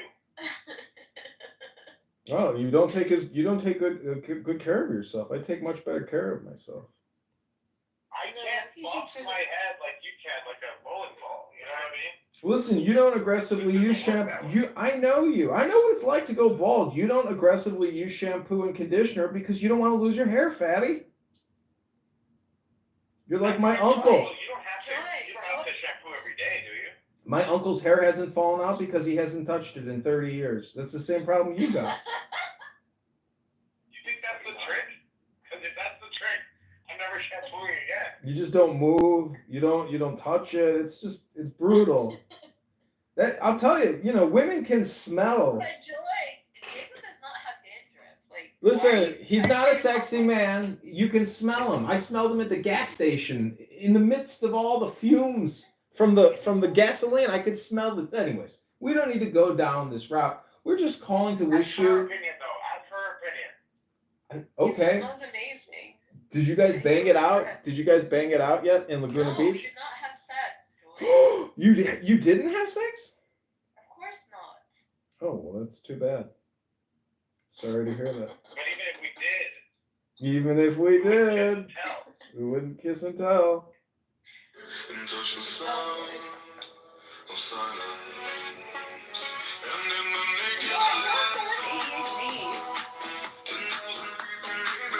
Listen, this is not a clubhouse room. He's probably with his family or something. This is a limited engagement call. So anything else you two lovebirds want to say? Any crazy Jewish conspiracy theories you want to get off your chest? As a matter of fact, let me join you on Clubhouse. Tell you all about it. I got a new one. Good. We can't wait to hear it. Okay, who else are we gonna call real quick? Here, let me call somebody. Okay, we're calling Brian real quick. No, I want to call somebody first. You can call somebody next.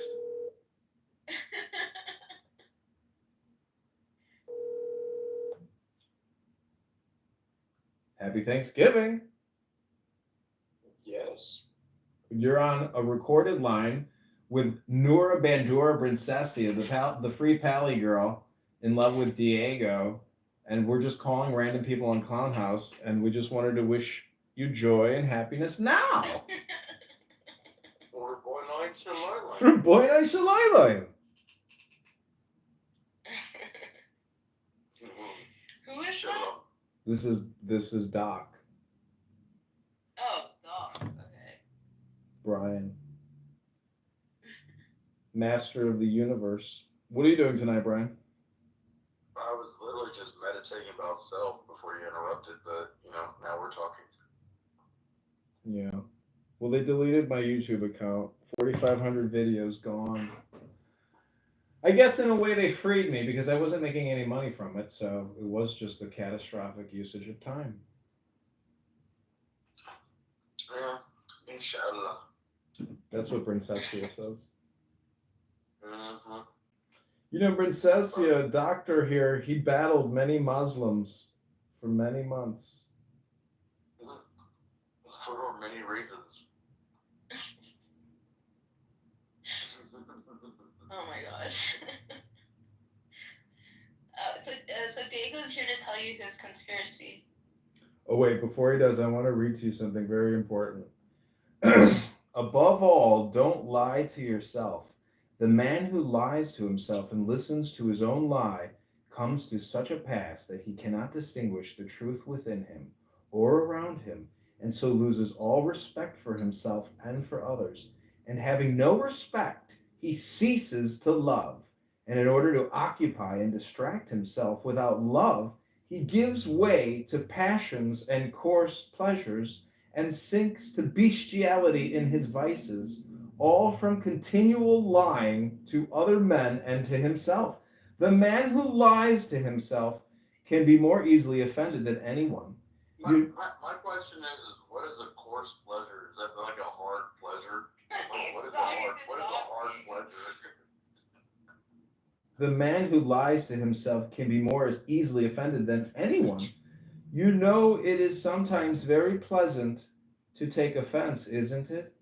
A man may know that nobody has insulted him, but that he has invented the insult for himself, has lied and exaggerated to make it picturesque, has caught at a word and made a mountain out of a molehill. He knows that himself, yet he will be the first to take offense, and will revel in his resentment till he feels great pleasure in it, and so pass to genuine vindictiveness. Yeah, mashallah. Did Diego leave? There you go. Yeah. Anyways, Brian, Brincesia, anything you two want to say to each other before I terminate this conference call? Well, I'm literally just about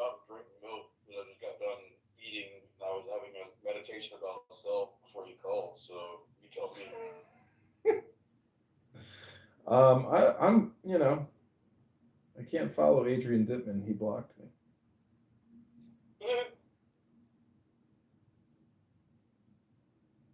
Yeah, I follow a couple of Adrian Dittmans on this motherfucker. Yeah, I've got a lot of Instagram accounts with Adrian Dittman as the name. I'm gonna create a LinkedIn account pretty soon under the name Adrian Dittman. I already have a credit card in the name Adrian Dittman. I added Adrian Dittman as a user to my credit card. Yeah, I'm going full Adrian. There's no turning back now. Okay, so who am I gonna call?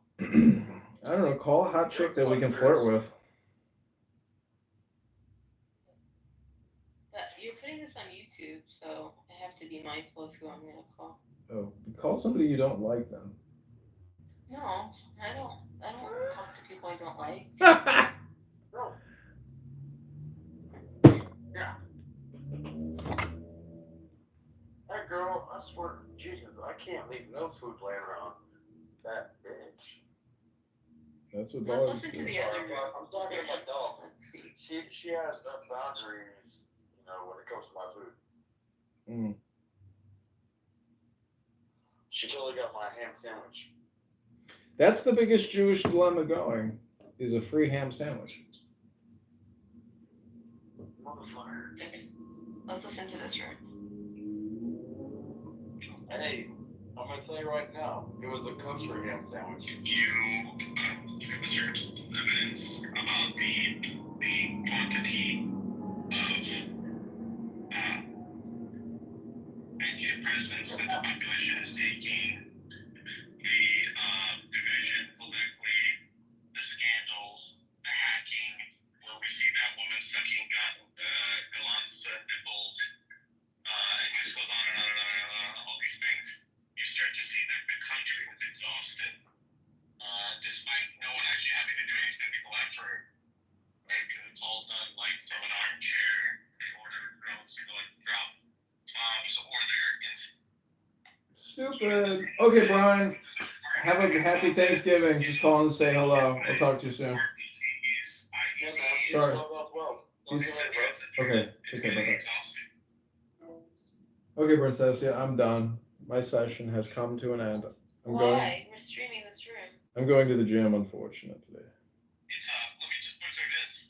It's a first world nation. Well, this is a... Trying to do war in a third world. Just go enjoy your life. I don't give a fuck. It's your problem. Take care now. Joy, I want you to be a nicer person. Shut up, fatty. I gotta get to the gym. I'm...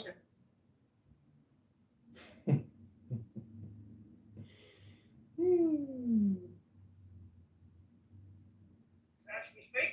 Well, brother, much love to you. I hope God gives you the truth. That's it.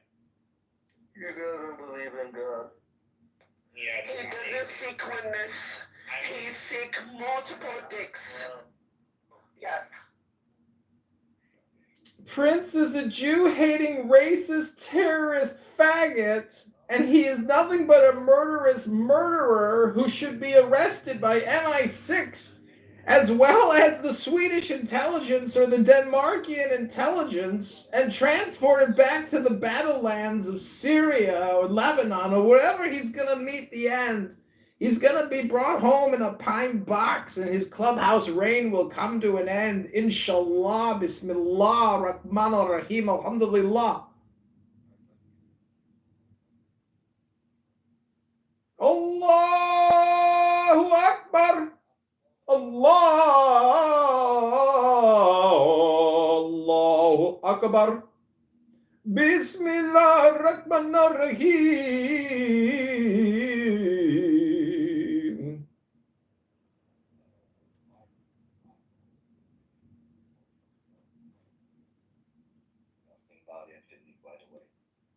And he records every single room he's in. Allahu Akbar. Allahu Akbar. Bismillah Rahman Rahim. Listen. Is he going through something? Dude, I can't explain it. He's insane. Do you need ambulance? Do you need... Yo, I know they have parasites in their head because. Mara, if you don't want to play with him, I'm gonna kick him out. You want to play or no? Yes, I want to play. Okay, I'll bring him up. Let's play Jew. Let's go, Jew hater. Bring it, bitch. I got Hampton Spears power up your asshole. I got Hampton Spears power up your motherfucking asshole. Hello?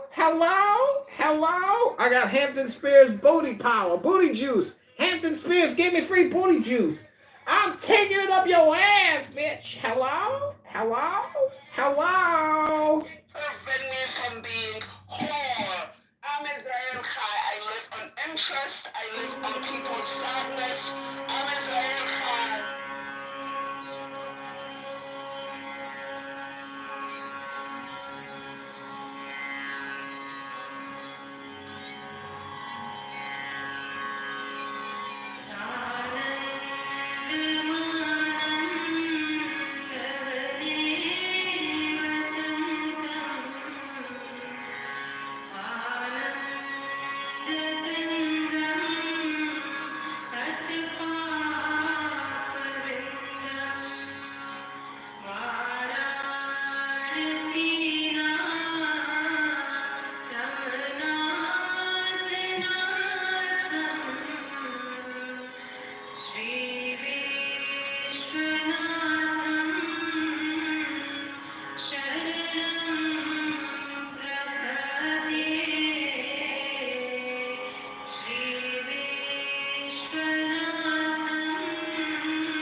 To practice acts of kindness is to love your neighbor as yourself.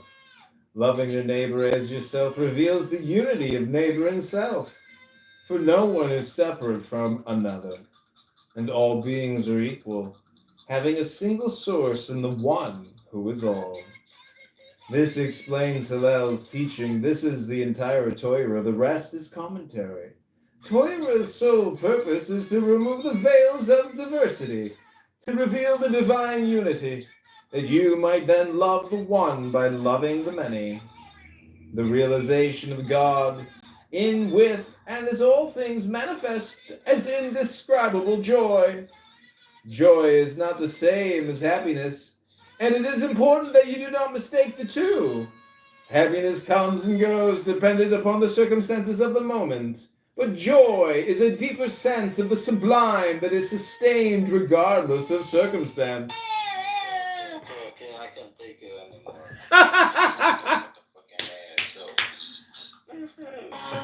Two dates. Drove them all crazy.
The tree, and there will be all kind of rules, hundreds and millions, thousands of rulings about the Christmas tree, and he goes in a whole diatribe about it, Elon Gold, and he says that's why he's very happy that we don't have a Christmas tree.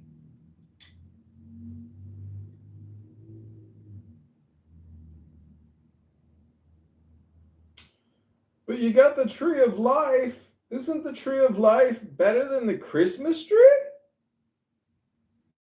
But guess what?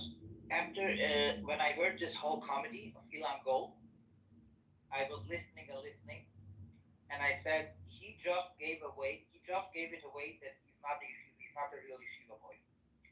How do I know that? Because he said the name of the tractate would be Masechet Ha'etz. Okay? And I said he gave it away that he's not a yeshiva boy because as someone who is a real yeshiva boy would know that the Talmudic tractate would never be named Masechet Ha'etz or a Mishnaic tractate. Never. It would be Masechet Ha'Ilan because Eitz is biblical and Ilan is Mishnaic. And what's funny is that his full name is Elon Gold.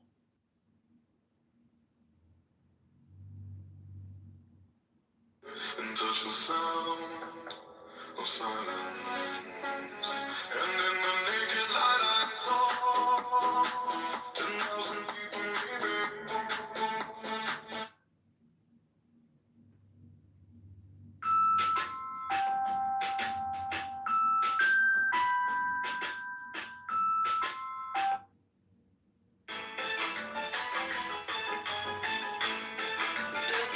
I'm not gonna say it. Maya knows how quality I think care that's the can first bring time out I a didn't say smile. something. But it's I By wanted the to way, say.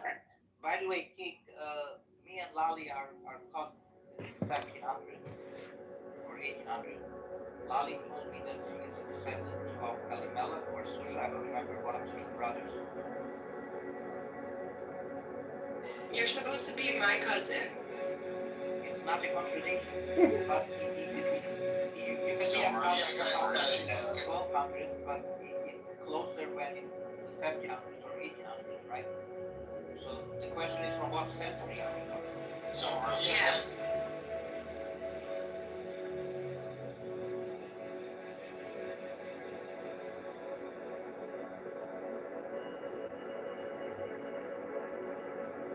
So are you also related to the Golem? You know, it explains the Golem traits in my family, the fact that I'm related, I'm a cousin to the Golem of Prague. Does anyone know what the Golem is? Goylem. Does anyone know what the Goylem is? Or Golam?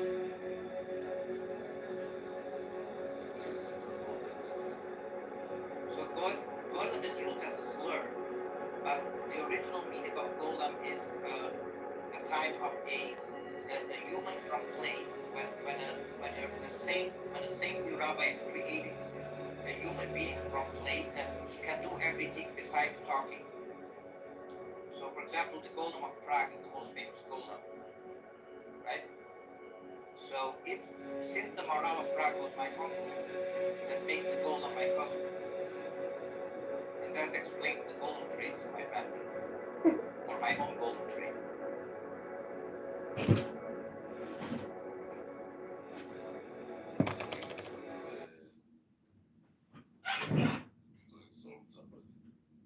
Yeah, because when you call someone a golem, it means, or a goylem, it means like you're not a real human being. You are a. You didn't say that. I know you didn't say that. I know you did not say that. I'm not quoting you right now. But once again, I've witnessed people come from less than me, darker skinned than me, and are making 10 times the amount of money that I make today. Once again, and guess what? They went through a lot of hell and shit.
That we mentioned because we had one of my mom's friends, and it's funny given I'll tell you the demographic.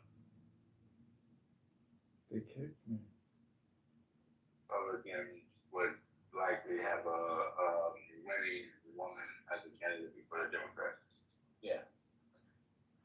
explore that, because I actually wanted to look into that. I never really did. Like right now. Thank you, sir. You have to pretend that you are for these people. You have to pretend a lot. You cannot say your true intentions. If Donald Trump, maybe if he said, I'm anti-Zionist, I'm anti-this, I hate, they would cancel him, they would never let him be president. If he was strategic, he would say, yeah, we'll support Israel, we'll do this, we'll do this. Anybody else? I only saw one cash app. Don't be a racist, nerd face. That's mine here first. Shout out to segregation. Don't be racist. Bro, I only see edits. Mine is two above hers. How do you only see hers? Bro, what? I'm happy for her, but I'm sad for me. Don't piss me off. Bro, I don't see you.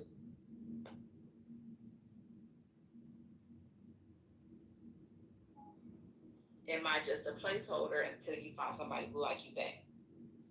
They don't want their. None of the people in the French. They don't want their girlfriends to know. I mean, whether it's your wife, your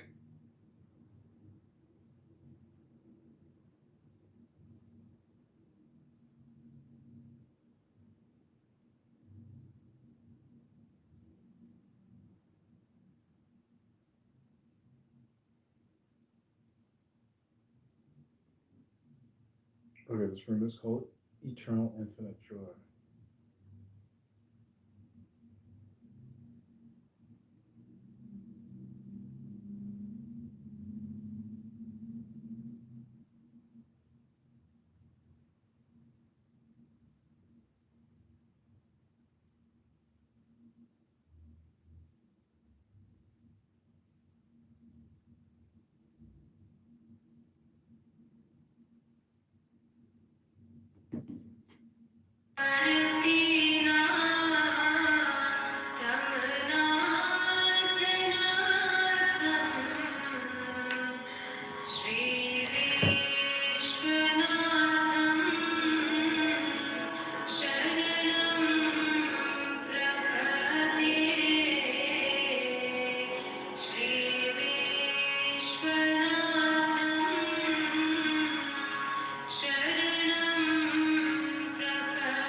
Need to crunch the craving? Uber Eats has got you covered. It's easy to order with Uber Eats. Just browse the wide selection, find your favorites, and add to your cart. Tap to pay and tip in the app, and watch your order when it's on the move. Want contact-free delivery? No problem. Unbox and enjoy. What are you waiting for? Order on Uber Eats.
साधनं यस्य राधा मन्त्रो राधा मन्त्रदात्री च Radha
know my hack for making my rides to the airport a little bit less stressful?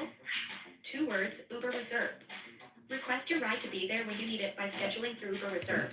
You can even cancel it 60 minutes before.